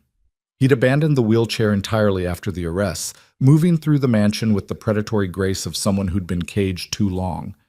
"I heard the noise," he said quietly. "Is everything all right?" "Nightmare," Lena answered. "We're okay." Victor's eyes moved to Marcus, assessing. "The psychologist said they'd get worse before they get better, that the brain processes trauma in stages." "I know what she said." Lena's tone was sharper than intended. She softened it. "I'm handling it." "I know you are." Victor leaned against the door frame. "But you haven't slept more than 4 hours a night in 3 weeks. At some point, handling it means accepting help." He was right, which made it more annoying. Since Marcus came home, Lena had barely left his side. She sat with him during therapy sessions, stayed up when nightmares made sleep impossible, researched trauma recovery until her eyes burned. The psychologist had warned her about caregiver burnout, but Lena couldn't bring herself to step back. She'd spent 3 years searching for her brother. Now that she'd found him, letting him out of her sight felt impossible. "I can stay with him tonight," Victor offered. "Give you a few hours of uninterrupted rest." Marcus looked between them, his expression uncertain. "I don't need a babysitter." "It's not babysitting," Victor's tone was matter-of-fact. "It's two people who both have trouble sleeping sitting up together instead of alone. Your sister needs rest, and I was awake anyway." "Why were you awake?" Marcus asked. Victor smiled, but it didn't reach his eyes. "Old habits. When you spend 3 years pretending to be paralyzed, normal sleep patterns become optional." There was something in his voice, a weariness that matched the shadows under his eyes. Lena realized she'd been so focused on Marcus that she hadn't noticed Victor's own exhaustion. The trials were starting next month. He'd be testifying against everyone he'd once called allies. The immunity deal protected him legally, but did nothing for the target it painted on his back. "Fine," Lena said finally. "But if he needs me, I'll get you immediately." Victor moved into the room, settling into the armchair by the window. "Go. Sleep. We'll be here when you wake up." Lena hesitated, looking at Marcus. Her brother nodded, still pale but steadier now. "I'm okay, Lena. Really." She made it back to the master suite before the exhaustion hit her like a physical weight.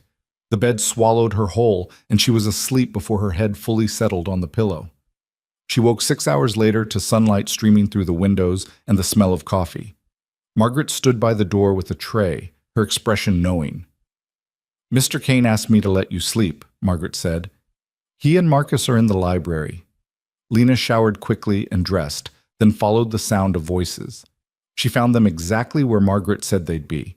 Victor in one of the leather chairs, Marcus curled up on the window seat with a book. They were talking quietly, Marcus's voice more animated than Lena had heard it in weeks. And then Lena convinced Mom that the paint was supposed to be on the ceiling, like it was an art project. Marcus was almost smiling. Mom never found out I'd knocked over the can trying to reach the top shelf. How old were you? Victor asked. 8, maybe? Lena was 12. She was always covering for me. Marcus glanced up as Lena entered. We were just talking about when we were kids. I heard.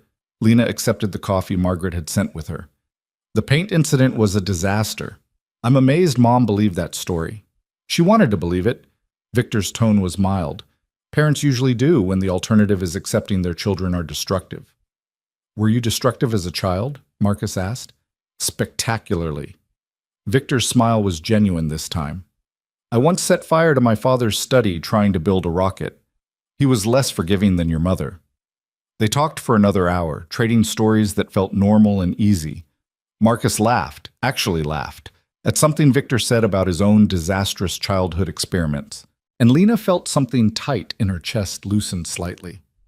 Later, when Marcus went upstairs to his therapy session with Dr. Richardson, Lena cornered Victor in the hallway. Thank you, she said, for last night, for this morning, for making him laugh. He's a good kid. Victor's expression was thoughtful. Smart, resilient. He'll recover from this. The psychologist says recovery isn't linear, that there will be setbacks. There will be. Victor met her eyes. But he has you. That matters more than you realize. Lena wanted to argue, to point out all the ways she was failing. The nights she couldn't stop the nightmares, the fears she couldn't erase, the 3 years she couldn't give back. But Victor's phone buzzed before she could speak. He checked it, and his expression went cold. I need to take this. He walked away quickly, already answering the call in a voice too low for Lena to hear. She watched him disappear into his study, tension radiating from his shoulders. Something was wrong. Margaret appeared at her elbow. Mrs. Kane, you have a visitor. She's waiting in the front drawing room. Who is it? Catherine Castellano. Lena's blood went cold. I thought she was in custody. She made bail yesterday. Her lawyer argued she wasn't a flight risk. Margaret's expression was grim. Mr. Kane wasn't informed. Someone in the prosecutor's office failed to notify us. Does Victor know she's here? Not yet. He's on the phone with his federal contact trying to determine how this happened. Margaret paused. She's asking to speak with you specifically. She said it's important. Every instinct screamed at Lena to refuse. Catherine Castellano was poison, the kind of woman who weaponized kindness and turned empathy into ammunition. But there was something in Margaret's eyes, concern, maybe, or warning. I'll talk to her, Lena said, but stay close. If this is some kind of trap, James is already positioned outside the drawing room. You'll be perfectly safe. The drawing room was decorated in pale blues and cream, designed to be soothing and elegant. Catherine stood by the window, backlit by afternoon sun, wearing a designer dress that probably cost more than Lena's childhood home. She looked thinner than she had at the gala, her face drawn with stress, but her smile was the same calculated weapon. Lena. Catherine turned as she entered. Thank you for seeing me. I'm not sure I should be. Lena stayed near the door, keeping distance between them. Your husband tried to kill mine. Your family has been stealing from him for years. Why would I want anything to do with you? Because I'm not my husband. Catherine's smile faltered. I know what Robert did. I know about the trafficking, the attempted murder, all of it, and I want you to know that I had no part in any of it. That's convenient. It's true. Catherine moved closer, and Lena forced herself not to step back. Robert kept me in the dark about his operations. I knew he was ambitious, that he wanted Victor's empire, but I didn't know about the violence, the people he hurt. Her voice dropped. I didn't know about your brother. Lena's hands clenched into fists. Don't you dare use Marcus to... I'm not using him. I'm trying to apologize. Catherine's eyes were bright with what might have been tears. When I found out what Robert did, what he'd been doing for years, I was horrified. These past 3 weeks, sitting in a cell, thinking about the people he destroyed, I can't make that right. But I can try to help you prevent more damage. What does that mean? Catherine glanced toward the door, lowering her voice. Robert had partners, people who helped him with the trafficking operation, who are still out there operating. The federal prosecutors have some of them, but not all. There's a man named Vincent Costa, no relation to the Jimmy Costa who testified against Robert. This Vincent runs a network that spans from here to Boston. He was Robert's primary contact for moving people. Why are you telling me this? Because Vincent is scared. Catherine pulled out her phone, showing Lena a screenshot of a text message. He reached out to me yesterday. He thinks I might flip on him, might give evidence to save myself. He's threatening to eliminate anyone who could testify against him. The message was brief and chilling. Keep your mouth shut or your family pays. You know what I'm capable of. He's going to kill witnesses, Lena said slowly. Yes, starting with the people who survived his facilities. Catherine's voice hardened. Your brother is a survivor, Lena, which makes him a target. The room spun. Lena grabbed the back of a chair for support. You're lying. This is some kind of manipulation. I swear I'm not. Catherine's desperation seemed genuine. I have nothing left to gain by lying to you. My marriage is over. My life is destroyed. The only thing I can do now is prevent Vincent from hurting more people. She took a breath. I'm meeting with the prosecutors tomorrow morning. I'm giving them everything I know about Vincent's operation. But I wanted to warn you first. Wanted you to know that Marcus needs extra protection until Vincent is in custody. Lena stared at her, trying to read truth from lies in Catherine's expression. The woman was a master manipulator. She'd proven that at the gala. But there was something raw in her eyes now, something that looked almost like genuine fear. Why should I believe you? Lena asked quietly.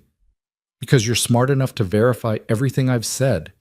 Catherine set her phone on the table. Check with your federal contacts. Ask about Vincent Costa. Look into the trafficking network that's still operating. You'll find I'm telling the truth. She moved toward the door. I'm not asking for forgiveness. I'm not asking for anything except that you protect your brother. That's all. She was gone before Lena could respond, leaving behind the phone and a knot of fear in Lena's stomach. James appeared immediately. Are you all right? Find Victor, Lena said. Now. Victor listened to Lena's account of Catherine's visit with a face like stone. When she finished, he picked up Catherine's phone and scrolled through the messages, his expression growing darker with each screen.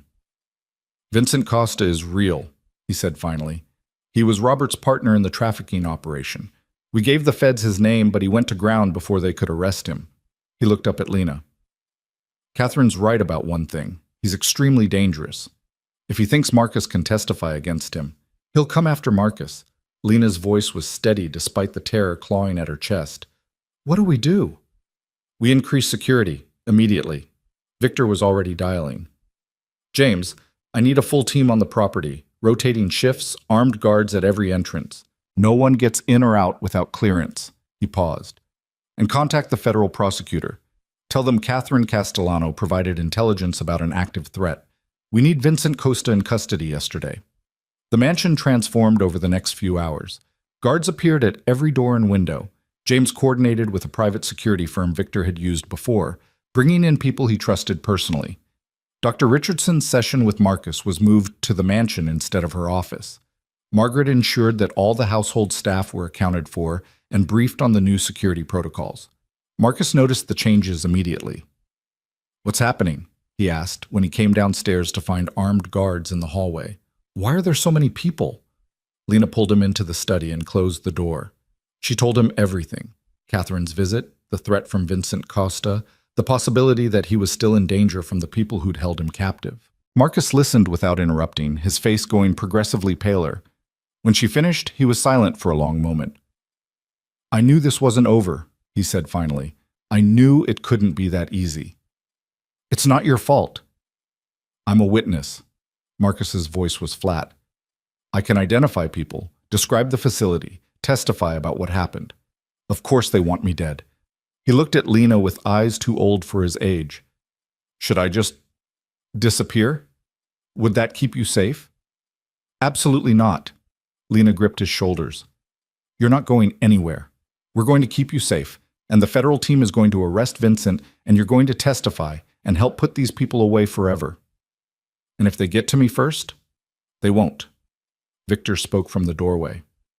I've survived assassination attempts, betrayals, and 3 years of playing dead while my empire collapsed. Vincent Costa is dangerous, but he's not invincible. and he's made a critical mistake. What's that? Marcus asked. He's threatened someone I've promised to protect. Victor's smile was cold and sharp. Vincent thinks he can operate in shadows, eliminate witnesses, and disappear. He doesn't know that I've spent 3 years learning how to destroy people from the inside out. He's about to get an education. That night, Victor called an emergency meeting in the study. Lena and Marcus sat on the leather couch while Victor paced, his mind clearly working through strategies and contingencies. The federal team is searching for Vincent, but he has resources and hiding places they don't know about. Victor stopped by the window. I know those places. I know his contacts, his patterns, his weaknesses. The feds are searching blind. I'm not. You're going after him yourself, Lena said. I'm going to find him and hand him to the prosecutors on a silver platter. Victor's eyes were ice. But I need to move quickly before he makes a move against Marcus. Let me help, Lena said immediately. Absolutely not. You said I was your partner, that we were in this together. That was before your brother's life was at stake. Victor's tone was firm. Marcus needs you here. Safe. Not chasing a human trafficker through the city. What Marcus needs is for Vincent Costa to be in prison. Lena stood, meeting Victor's gaze. And you need backup. Someone you can trust. Someone who has every reason to want Vincent caught. Marcus spoke up quietly. She's right. You can't do this alone. I can and I will. Victor's jaw tightened. Lena, I am not putting you in danger. I'm already in danger. Lena's voice rose. Vincent threatened Marcus, which means he's threatened me. Catherine warned us, which means she's a target too. We're all in this whether we want to be or not. She took a breath. You taught me how to observe, how to listen, how to gather intelligence. Use that, use me. Victor stared at her for a long moment. Then he turned to James, who'd been standing silent by the door. What do you think? I think Mrs. Kane has proven she can handle herself in dangerous situations. James's tone was respectful. I also think you work better with a partner than alone. You always have. Victor closed his eyes briefly, and Lena could see him fighting between logic and something else. Protection, maybe, or fear of losing another person he'd come to care about. Fine, he said finally, but we do this my way. You follow my lead, you stay close, and at the first sign of real danger, you get out. Understood? Understood. Good.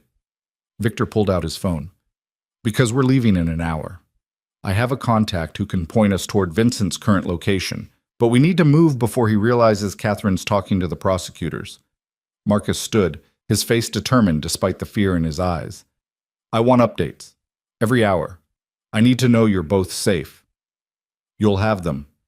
Lena pulled him into a hug. Stay here with James and the security team. Don't open the door for anyone except Margaret or Dr. Richardson. Promise me. I promise.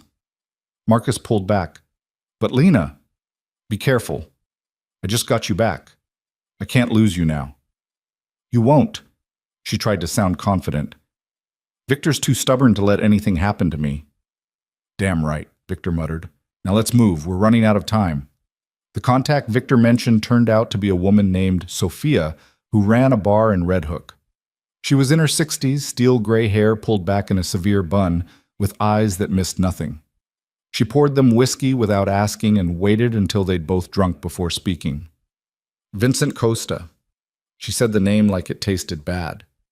You're hunting him? We need to find him before he disappears or kills more people, Victor said. He's already killed 2 people. Sophia refilled their glasses. Got word 3 hours ago. A couple who survived one of his facilities. They were in protective custody, and somehow Vincent got to them anyway. Lena's blood ran cold. How? Someone in the federal office is on his payroll. Has to be. Sophia's expression was grim. Vincent knew exactly where they were, exactly when to strike. He's cleaning house, eliminating anyone who can testify. Which means Marcus is next, Lena whispered. Not if we find Vincent first. Victor leaned forward. Sophia, I need everything you know about his current location. Every contact, every safe house, every person who might be hiding him. Sophia studied him. You're asking me to betray someone who will kill me for talking. I'm asking you to help stop a monster who's been trafficking people for profit. Victor's voice was hard. How many girls have disappeared from this neighborhood in the past 5 years, Sophia? How many families are still searching for missing daughters, missing sons? Vincent did that. He's still doing it. Mote-san, Sophia's jaw tightened. There's a warehouse in Sunset Park. Vincent's been using it as a temporary base. He thinks no one knows about it, but my nephew works security for the building next door. He's seen people coming and going at odd hours. She wrote down an address on a napkin and slid it across the bar. But Victor? Vincent's not alone. He's got at least 6 men with him, all armed, all willing to kill. You go in there without serious backup, you're not coming out. We'll have backup, Victor assured her. The federal team will move once we confirm his location. And if they can't get there in time? Victor's smile was dangerous. Then we improvise. They left the bar and drove to Sunset Park in silence. Lena's phone buzzed with a text from Marcus. Still safe? Guards everywhere. Any updates? She replied, Found a lead. We'll update soon. Stay put. The warehouse Sophia mentioned was exactly what Lena expected. A decaying building in an industrial area that looked abandoned but wasn't quite empty. Lights showed in a few windows on the second floor. 2 cars were parked in the loading bay, expensive models that didn't fit the neighborhood. Vincent's definitely here, Victor murmured. They were parked a block away, watching through binoculars. Question is how we confirm it without tipping him off. We could call the federal team now, Lena suggested. Let them handle it. And risk Vincent escaping while they organize a raid? No. Victor lowered the binoculars. We need visual confirmation first. Once we're certain he's inside, then we call in the cavalry. How do we get visual confirmation? Victor smiled grimly, very carefully. They approached the warehouse from the back, using the shadows and abandoned equipment as cover. Victor moved with the fluid grace of someone who'd done this 1,000 times, and Lena followed his lead, remembering every lesson he'd taught her about observation and stealth. They reached a window on the ground floor. Victor peered inside, then gestured for Lena to look. The interior had been converted into a command center of sorts. Maps on the walls, computers set up on makeshift desks, and in the center of it all, a man Lena recognized from the photos Victor had shown her weeks ago. Vincent Costa, mid-40s, average height, with the kind of face you'd forget 5 minutes after meeting him. Except for the eyes. Cold and calculating and completely devoid of empathy. He was talking on the phone, his free hand gesturing sharply. 3 other men stood nearby, all armed. That's him, Victor breathed. Call it in, now. Lena pulled out her phone and dialed the federal contact Victor had given her. She reported their location, Vincent's presence, the number of armed men. The agent on the other end promised a team within 20 minutes. 20 minutes, Lena whispered to Victor after hanging up. Can we wait that long? We don't have a choice. Glass shattered above them. One of Vincent's men was leaning out a second-floor window, gun pointed directly at them. Run! Victor grabbed Lena's hand and they sprinted, bullets tearing into the concrete behind them. They made it to the parked car as more men poured out of the warehouse, shouting commands and firing. Victor started the engine and floored it, tires screaming as they careened out of the industrial park. Lena twisted in her seat, watching the warehouse recede. They're following us, she said. One of the expensive cars had peeled out of the loading bay in pursuit. I see them. Victor's voice was calm despite the speed. Hold on. He took corners at terrifying velocity, using his knowledge of the streets to navigate through tight spaces the pursuit car couldn't manage. After 10 minutes of high-speed chase, they'd lost their tail. Victor pulled into an abandoned lot and killed the engine. They sat in silence, both breathing hard. Well, Lena said finally, that went badly. It could have been worse. Victor was already dialing. But now Vincent knows we're hunting him. He'll relocate before the federal team arrives. So what do we do? Victor's smile was sharp and dangerous. We don't give him time to relocate. We call in every favor I have left, and we end this tonight. The favors Victor called in came from places Lena hadn't known existed. Within 2 hours, they had a surveillance team tracking Vincent's movements, a contact inside the warehouse complex feeding them real-time information, and 3 former military contractors who owed Victor their lives positioned around the perimeter. The federal team was coordinating their raid for midnight, but Victor had made it clear they were moving sooner. Vincent will run the moment he feels cornered, Victor explained as they regrouped in a safe house across from the warehouse. We have a 4-hour window before he ghosts completely. The feds can clean up after, but we need to lock him down first. Lena checked her phone again. Marcus had texted 3 times in the past hour, each message more anxious than the last. She sent back reassurance she didn't quite feel and pocketed the device. "Tell me the plan," she said. Victor spread out blueprints of the warehouse on the table. "Vincent has 6 men inside, all armed, but he's arrogant. Thinks his money and connections make him untouchable. That's his weakness." He pointed to a service entrance on the east side. "My contact says this door has faulty wiring on the alarm system. We can get in without triggering alerts. And once we're inside, we find Vincent's command center, probably still the 2nd floor where we saw him earlier. We get photographic evidence of his operation, his files, anything that ties him definitively to the trafficking network." Victor's eyes met hers. "Then we lock the building down and call in the federal team to make the arrest." "You make it sound simple." "It won't be." Victor pulled out 2 earpieces, handing her one. "Stay connected to me at all times. If something goes wrong, you run. Don't try to be a hero." "That's rich coming from you." "I'm serious, Lena." His voice went hard. "Marcus needs you alive more than he needs Vincent Costa dead. Promise me that if this goes sideways, you'll get out." Lena thought about her brother, safe in the mansion with armed guards, waiting for news that his nightmare was finally over. She thought about the past 3 weeks watching him struggle with trauma, seeing him wake up screaming, knowing that Vincent Costa was still out there, still a threat. "I promise," she said. "But only if you promise the same. You don't get to play martyr and leave me to explain to Marcus why the man who saved him got himself killed." Victor's expression softened slightly. "Deal." They moved at 11:30, using the darkness and the industrial area's general abandonment as cover. The contractors Victor had hired created diversions at 2 other locations, pulling some of Vincent's security away from the main building. By the time Lena and Victor reached the service entrance, only 3 guards remained inside according to their contact. The door opened with minimal resistance. Victor had been right about the faulty alarm. It didn't even register their entry. They slipped into a corridor that smelled of mold and diesel fuel, following the blueprints toward the stairs. "2nd floor, east wing," Victor murmured into his earpiece. 2 hostiles confirmed in the main room, 1 patrolling the hallway. Lena's heart hammered against her ribs. She'd thought the gala had been nerve-wracking, but this was different. This was immediate danger, the kind where one wrong move meant bullets instead of insults. They reached the stairs and climbed in silence. The patrolling guard's footsteps echoed from somewhere above. Victor held up a hand, signaling Lena to wait. He moved forward alone, and 30 seconds later there was a soft thud, and the guard's footsteps stopped. "Clear," Victor's voice came through the earpiece. "Moving to the main room." Lena followed, stepping over the unconscious guard Victor had zip-tied and left in a supply closet. The hallway beyond opened into a larger space, the same room they'd glimpsed through the window earlier. Maps still covered the walls, computers humming with data. And there, standing with his back to them while talking on the phone, was Vincent Costa. "Don't care what it costs," Vincent was saying.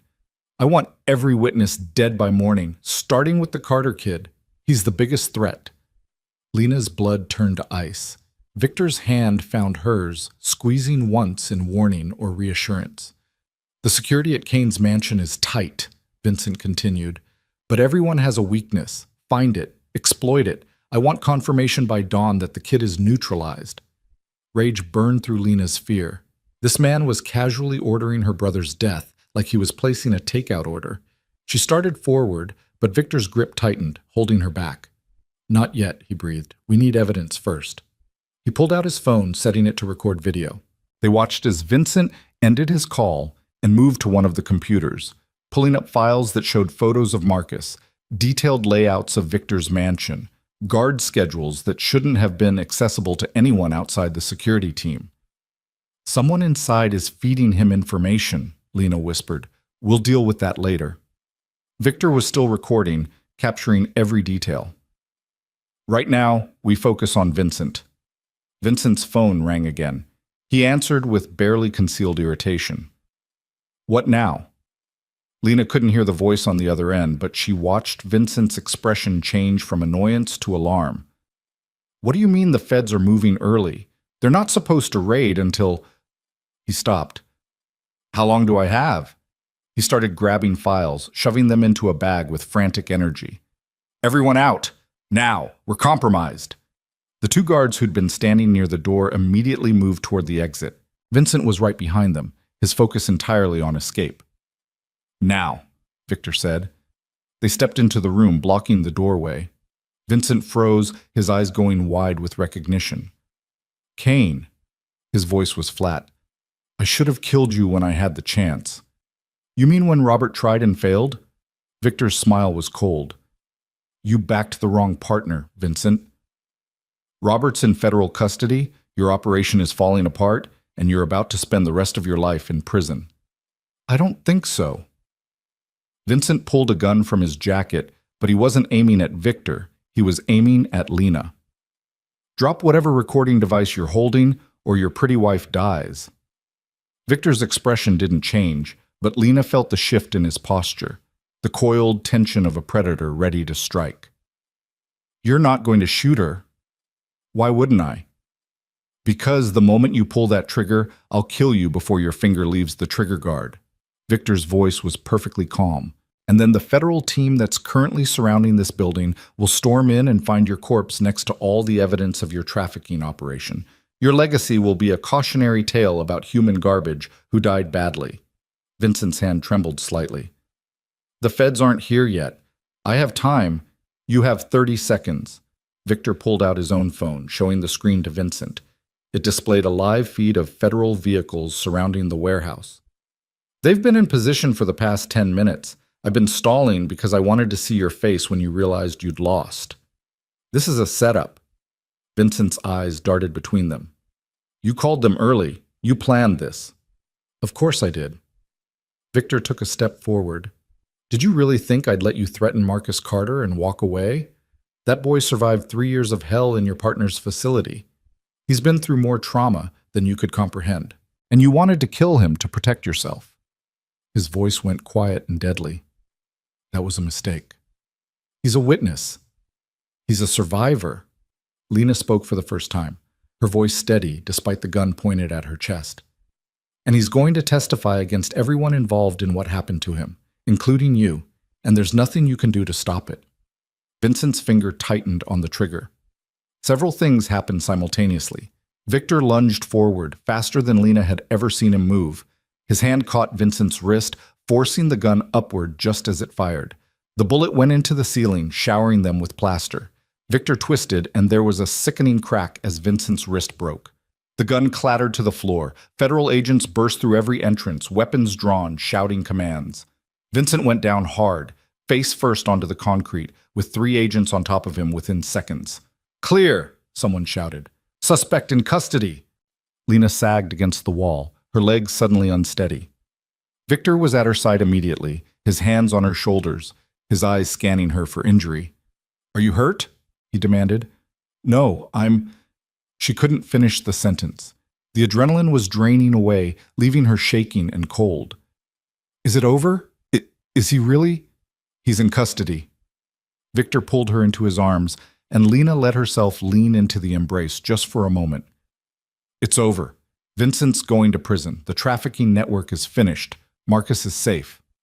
A federal agent approached, the same one Lena had spoken to on the phone earlier. Mr. Kane, Mrs. Kane, we need statements from both of you. But first, excellent work. The video evidence you captured is going to make prosecuting Costa significantly easier. There's more evidence on those computers, Victor said, gesturing to the equipment. Files on victims, financial records, communication logs with other traffickers. It's all there. We'll seize everything. The agent turned to Lena. Mrs. Kane, I understand your brother is a survivor of Costa's trafficking network. We'll need his testimony eventually, but there's no rush. He can take all the time he needs to recover. Thank you, Lena managed. The next hours blurred together. statements given at the federal building, calls to Marcus, who cried with relief when Lena told him Vincent was in custody, coordination with prosecutors who were building cases against not just Vincent, but everyone in his network. By the time they made it back to the mansion, dawn was breaking over the city. Marcus was waiting in the entrance hall, James and Margaret flanking him like protective parents. The moment Lena walked through the door, he crossed the space and pulled her into a crushing hug. "You're okay," he whispered. "You're both okay." "We're fine." Lena held him tight, feeling the trembling in his shoulders. "It's over, Marcus. Vincent's in prison. He can't hurt you anymore." "Are you sure? Because last time everyone said it was over, and then—" "This time is different." Victor's voice was firm. "This time, we have him on federal charges with overwhelming evidence. He's not making bail. He's not disappearing. He's going to spend the rest of his life in a cage where he can't hurt anyone." Marcus pulled back, looking between them. "The nightmares won't stop just because he's locked up." "I know." Lena kept her hands on his shoulders. "Recovery is going to take time. Dr. Richardson said that. But at least now you can heal without looking over your shoulder, without wondering if someone's coming for you." "What about the trial, when they make me testify?" "We'll be there." Victor's tone was matter of fact. "Every day, every session. You won't be alone in that courtroom." Marcus nodded slowly, then looked at Victor with an expression Lena couldn't quite read. "You kept your promise. You said you'd find me and keep me safe. You did both." "I keep my promises." Victor's smile was slight, but genuine. "Always." The weeks following Vincent's arrest brought a different kind of chaos.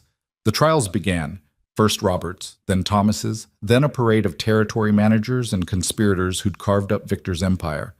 Victor testified for days, providing evidence that dismantled operations spanning decades. His immunity deal held, but the testimony was exhausting, forcing him to relive years of violence and betrayal. Lena attended every session, sitting in the gallery where Victor could see her. It was a small thing, but she could see how it steadied him, having someone there who knew the whole truth, who'd been part of bringing these people to justice. Marcus's testimony came 6 weeks after Vincent's arrest. Dr. Richardson had worked with him extensively to prepare, teaching him coping mechanisms for when the memories became overwhelming. Lena sat in the front row, holding his hand until the moment he had to take the stand. Watching her brother recount 3 years of captivity was the hardest thing Lena had ever done. She heard details he'd never shared, saw pain on his face that broke her heart. But she also saw his strength, the way he refused to let the defense attorneys intimidate him, the way he looked directly at Vincent Costa and described exactly what had been done to him. When it was over, when Marcus stepped down from the stand, Lena pulled him into her arms and didn't let go for a long time. "I did it," Marcus whispered. "I told them everything." "You were incredible," and Lena's voice was thick with emotion. "So brave." "I just want it to be over." "It will be soon," Victor spoke from behind them. "The prosecution's case is airtight. Vincent's going away forever. So is Robert. So are all of them." The verdicts came in rapid succession over the following weeks. Robert Castellano, guilty on all counts, including attempted murder and racketeering, sentenced to life without parole. Thomas Marino, guilty, 35 years. Vincent Costa, guilty on human trafficking, conspiracy to commit murder, and a dozen other charges. Multiple life sentences to be served consecutively. One by one, the men who'd betrayed Victor and hurt Marcus were locked away permanently. Catherine Castellano's trial was different. She'd cooperated fully with prosecutors, providing evidence that helped dismantle the trafficking network's financial infrastructure. In exchange, her sentence was reduced to 5 years with possibility of parole. At her sentencing, she looked across the courtroom at Lena and mouthed 2 words. "Thank you." Lena didn't respond. Catherine had helped, yes, but she'd also been complicit in Robert's empire for years. Some debts couldn't be fully repaid. 6 months after Vincent's arrest, Lena woke to the smell of pancakes and Marcus's laughter floating up from the kitchen. She pulled on a robe and wandered downstairs, following the sound. Marcus stood at the stove, flipping pancakes while Margaret supervised and offered suggestions. Victor sat at the kitchen table reading the newspaper, a cup of coffee in hand. It was so beautifully, perfectly normal that Lena had to pause in the doorway to take it in. Finally awake, Marcus teased when he spotted her. I was starting to think you'd sleep all day. It's 8 in the morning. Exactly. Half the day's gone. He slid a perfect pancake onto a plate. Blueberry or chocolate chip? Blueberry. Lena accepted the coffee Victor poured for her. When did you learn to cook? Margaret's been teaching me. Turns out I'm pretty good at it. Marcus's smile was the most genuine she'd seen in months. Dr. Richardson says having a hobby helps with the recovery. Something to focus on that's not trauma. How are the sessions going? Lena asked carefully. Better. Marcus flipped another pancake. I'm sleeping more. The nightmares are less frequent. I'm even thinking about maybe taking some online classes, community college stuff, just to see if I can handle it. Pride swelled in Lena's chest. That's amazing, Marcus. It's scary. His smile faltered slightly. But Dr. Richardson says doing scary things is how you prove to yourself that you're healing. Victor set down his newspaper. For what it's worth, I think you're ready. You've worked hard these past months. You deserve to move forward. Thanks. Marcus brought plates to the table, loaded with pancakes and fresh fruit. So, I've been thinking about what happens next. For all of us. Lena and Victor exchanged glances.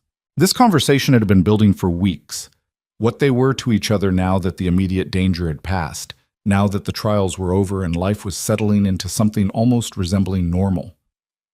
I'm listening, Lena said. Marcus sat down, suddenly serious. Lena, you married Victor to save me. That was the deal, right? Help him take down the traitors, and he'd find me. That's how it started, yes. But it's been 6 months since I came home. The trials are done. Victor kept his promise. Marcus looked between them. So what happens now? Do you get divorced? Do you stay married out of obligation? What? Lena opened her mouth, then closed it. She honestly didn't know how to answer. The marriage had started as a transaction, evolved into a partnership, and somewhere along the way had become something she couldn't quite name. She and Victor worked well together. They understood each other. And if she was honest with herself, she'd come to care about him in ways that terrified her. That's complicated, she said finally. It doesn't have to be. Victor's voice was quiet. Lena, I offered you freedom once before. I'm offering it again. If you want to leave, take Marcus and start fresh somewhere. I won't stop you. You've earned that choice. And if I don't want to leave? Victor met her eyes, and Lena saw something vulnerable there, something she'd never seen before. Then I'd like you to stay. Not out of obligation or debt, but because you want to. Why? The question came out softer than intended. Because over the past 6 months, you've become important to me. Victor's expression was careful, guarded. You're smart, you're brave, you see the world clearly without illusions. You make me want to be better than I was. And yes, I care about Marcus, but... He paused. I care about you too, Lena, more than I expected to. Marcus grinned. Finally. I was starting to think you two were never going to have this conversation. You knew? Lena stared at her brother. Of course I knew. I've been watching you two circle each other for months. The way you look at him when he's not paying attention, the way he hovers whenever you're potentially in danger. It's obvious. We're not, Lena stopped, because denying it felt ridiculous. I don't know what we are. Then figure it out. Marcus stood, clearing his plate. I'm going to my therapy session. You two talk. Be honest with each other for once. He paused at the door. For what it's worth, Lena, I think you should stay. Not for me. I'm going to be fine eventually. But because I've never seen you this happy. Even when everything was falling apart, you had purpose here. You had partnership. That matters. He left, and suddenly the kitchen felt much smaller with just Lena and Victor sitting across from each other. He's perceptive, Victor said. He always has been. Lena traced the rim of her coffee cup. Victor, I don't know how to do this. How to separate what we were from what we might be. How to know if what I feel is real or just trauma bonding or Stockholm Syndrome or it's not Stockholm Syndrome. Victor's voice was firm. You had choices from the beginning. You could have taken the money and run. Could have left after we found Marcus. You stayed because you wanted to. I stayed because it made sense, because we worked well together. And now? Lena looked at him, really looked. Victor Kane had been a stranger 6 months ago, a broken king in a wheelchair who'd revealed himself to be anything but broken. He'd kept every promise he'd made to her. He'd saved her brother. He'd treated her as an equal when everyone else in his world saw her as property. And somewhere in the partnership, in the shared danger and triumph, she'd fallen for him without meaning to. "Now I want to stay," she said quietly. "Not because of obligation or convenience, but because when I think about leaving, about taking Marcus and starting over somewhere else, it feels wrong, incomplete." She met his eyes. "You've become important to me too, Victor. I'm just scared of what that means." "I'm scared too." Victor's admission came with a slight smile. "I spent 3 years pretending to be helpless. Before that, I spent decades building walls to keep people at a distance. Letting someone in, really in, is terrifying. So what do? We take it one day at a time." Victor reached across the table, his hand covering hers. "We stop pretending this is just business. We see where this goes without expectations or pressure. And we're honest with each other about what we want." "What do you want?" "I want to build something legitimate, something I can be proud of instead of ashamed of. I want Marcus to recover fully and have the life he deserves." Victor's thumb traced circles on her palm. "And I want you beside me while I do it. As my partner, my wife, whatever form that takes." Lena's heart hammered against her ribs. "I want that too." "Then we'll make it work." Victor smiled, genuine and warm. No more pretending, no more acts, just us, figuring out what comes next. The conversation opened something between them that had been building for months. Over the following weeks, they started over in small ways. Actual dates instead of strategy sessions. Conversations about hopes instead of just plans. Moments of vulnerability that had nothing to do with survival. Marcus thrived in this stability. He enrolled in online classes and discovered a passion for psychology, saying he wanted to understand trauma so he could help other survivors. Dr. Richardson said his progress was remarkable, that his resilience was a testament to both his own strength and the support system around him. Victor transformed his remaining resources into legitimate businesses. A security consulting firm that helped other survivors protect themselves. Investments in companies focused on victim advocacy and anti-trafficking initiatives. He testified before Congress about the gaps in the system that allowed people like Robert and Vincent to operate. And slowly, painfully, he rebuilt a reputation based on redemption instead of fear. 1 year after Marcus came home, Lena stood in the garden where she'd first seen Victor pretending to be paralyzed. The wheelchair was gone now, replaced by flowers Margaret had planted. It was evening, golden light filtering through the trees, and the air smelled of summer. "You look contemplative," Victor said, coming up behind her. "Just thinking about how much has changed." Lena leaned back against him.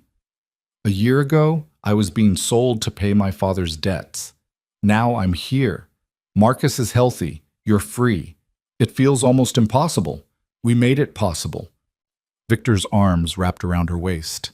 "You could have run a dozen times. You chose to stay and fight instead." "We fought together." Lena turned to face him. "That made all the difference." Marcus appeared on the terrace, waving. "Dinner's ready. And before you ask, yes, I made it myself. Margaret only supervised minimally." They walked back to the house together, the three of them, and Lena marveled at how something that had started with violence and desperation had transformed into this: family, healing, hope. "I got my acceptance letter today," Marcus announced over dinner. "Columbia wants me for their psychology program. Full scholarship." "Marcus, that's incredible." Lena's eyes filled with tears. "I'm so proud of you." "I'm terrified," he admitted. "Going to an actual campus, being around that many people. But Dr. Richardson thinks I'm ready, and I want to try." "You'll be amazing." Victor raised his glass. "To new beginnings." They toasted, and Lena felt the last piece of fear dissolve. Marcus was going to be okay. Better than okay. He was going to thrive. Later that night, after Marcus had gone to bed, Lena and Victor sat on the terrace under the stars. "I've been thinking," Victor said. About what comes next for us. We've built a life here. What more is there? Marriage. Victor pulled out a small box from his pocket.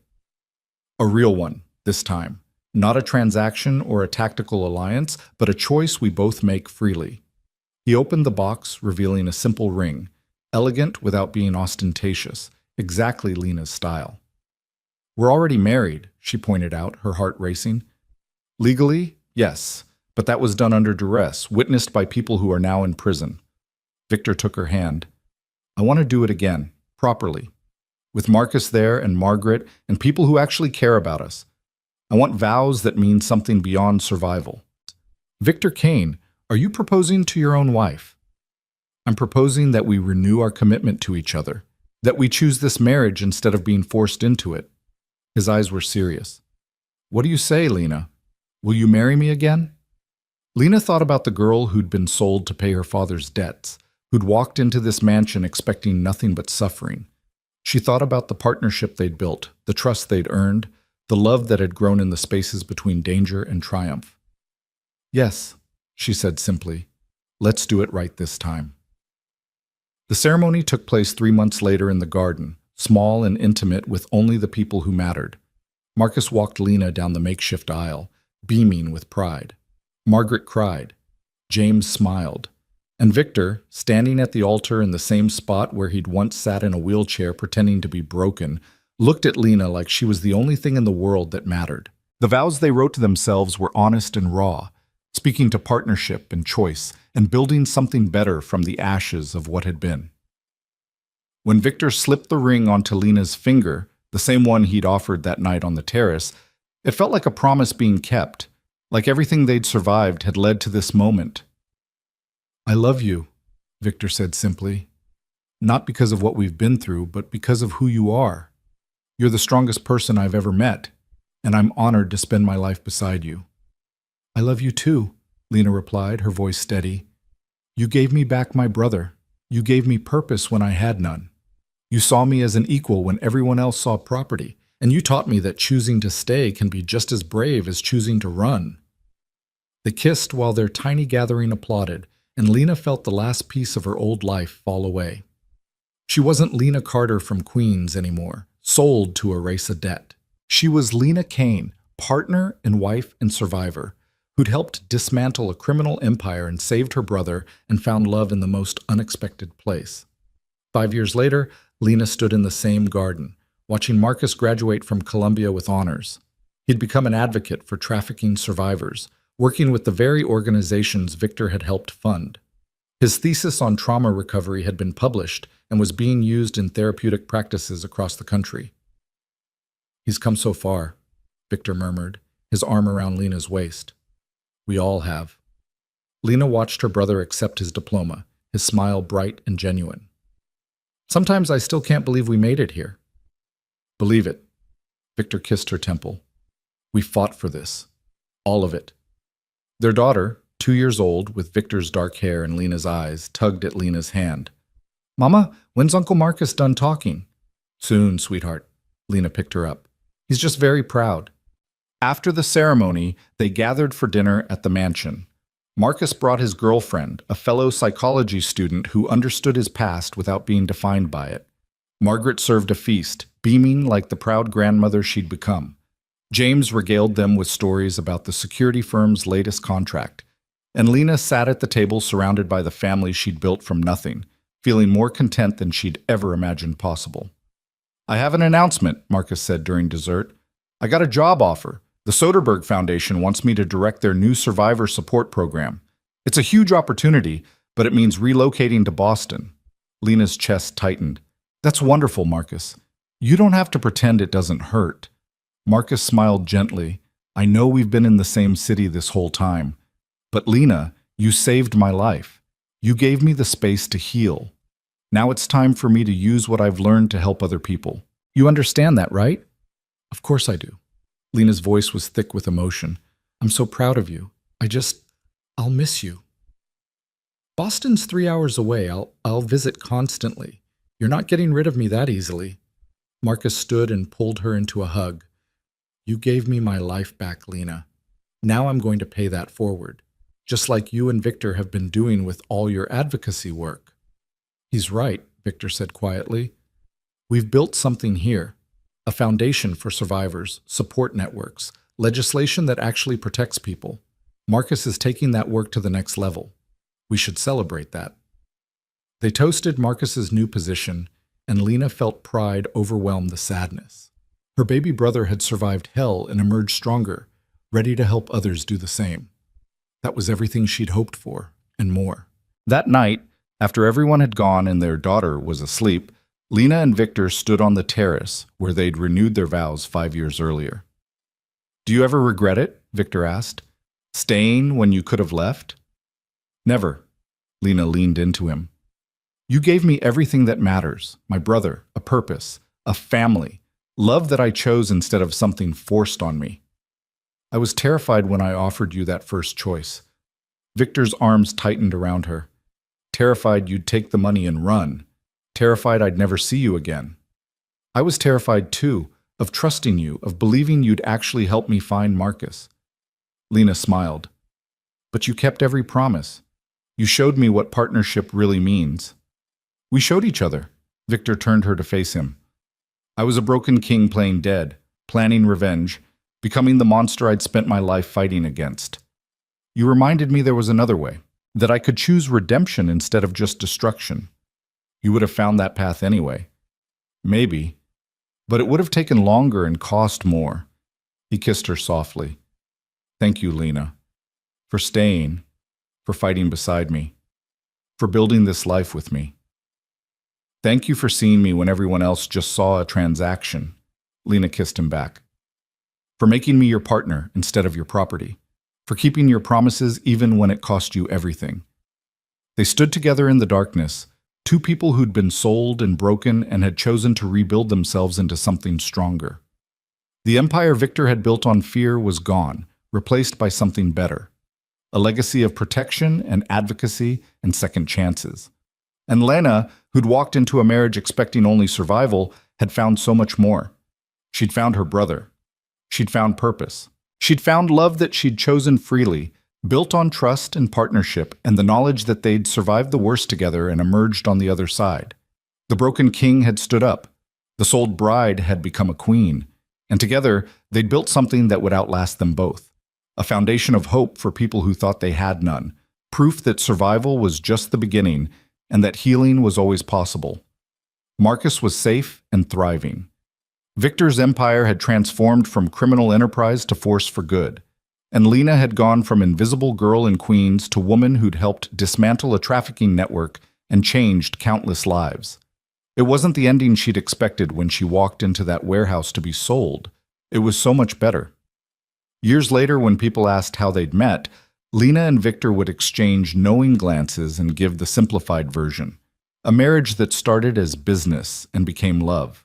They'd leave out the wheelchair, the pretense, the 3 years of planning revenge. They'd skip over the human trafficking, the federal raids, the night Lena had a gun pointed at her chest. But privately, between them, they'd remember every detail. The first night Victor stood up and offered her a choice, the moment they found Marcus alive. The partnership that had started in desperation and evolved into devotion. The vows renewed freely instead of forced. They'd remember that empires built on violence always fall, but foundations built on choice and partnership can last forever. That revenge is hollow without redemption. That survival is just the first step toward actually living. And they'd look at the life they'd built. Their daughter, their work helping survivors, Marcus thriving in Boston, Margaret still running the household with quiet competence, and know that every choice they'd made, every risk they'd taken, had led them exactly where they needed to be. Together. Free. And finally, genuinely, perfectly home.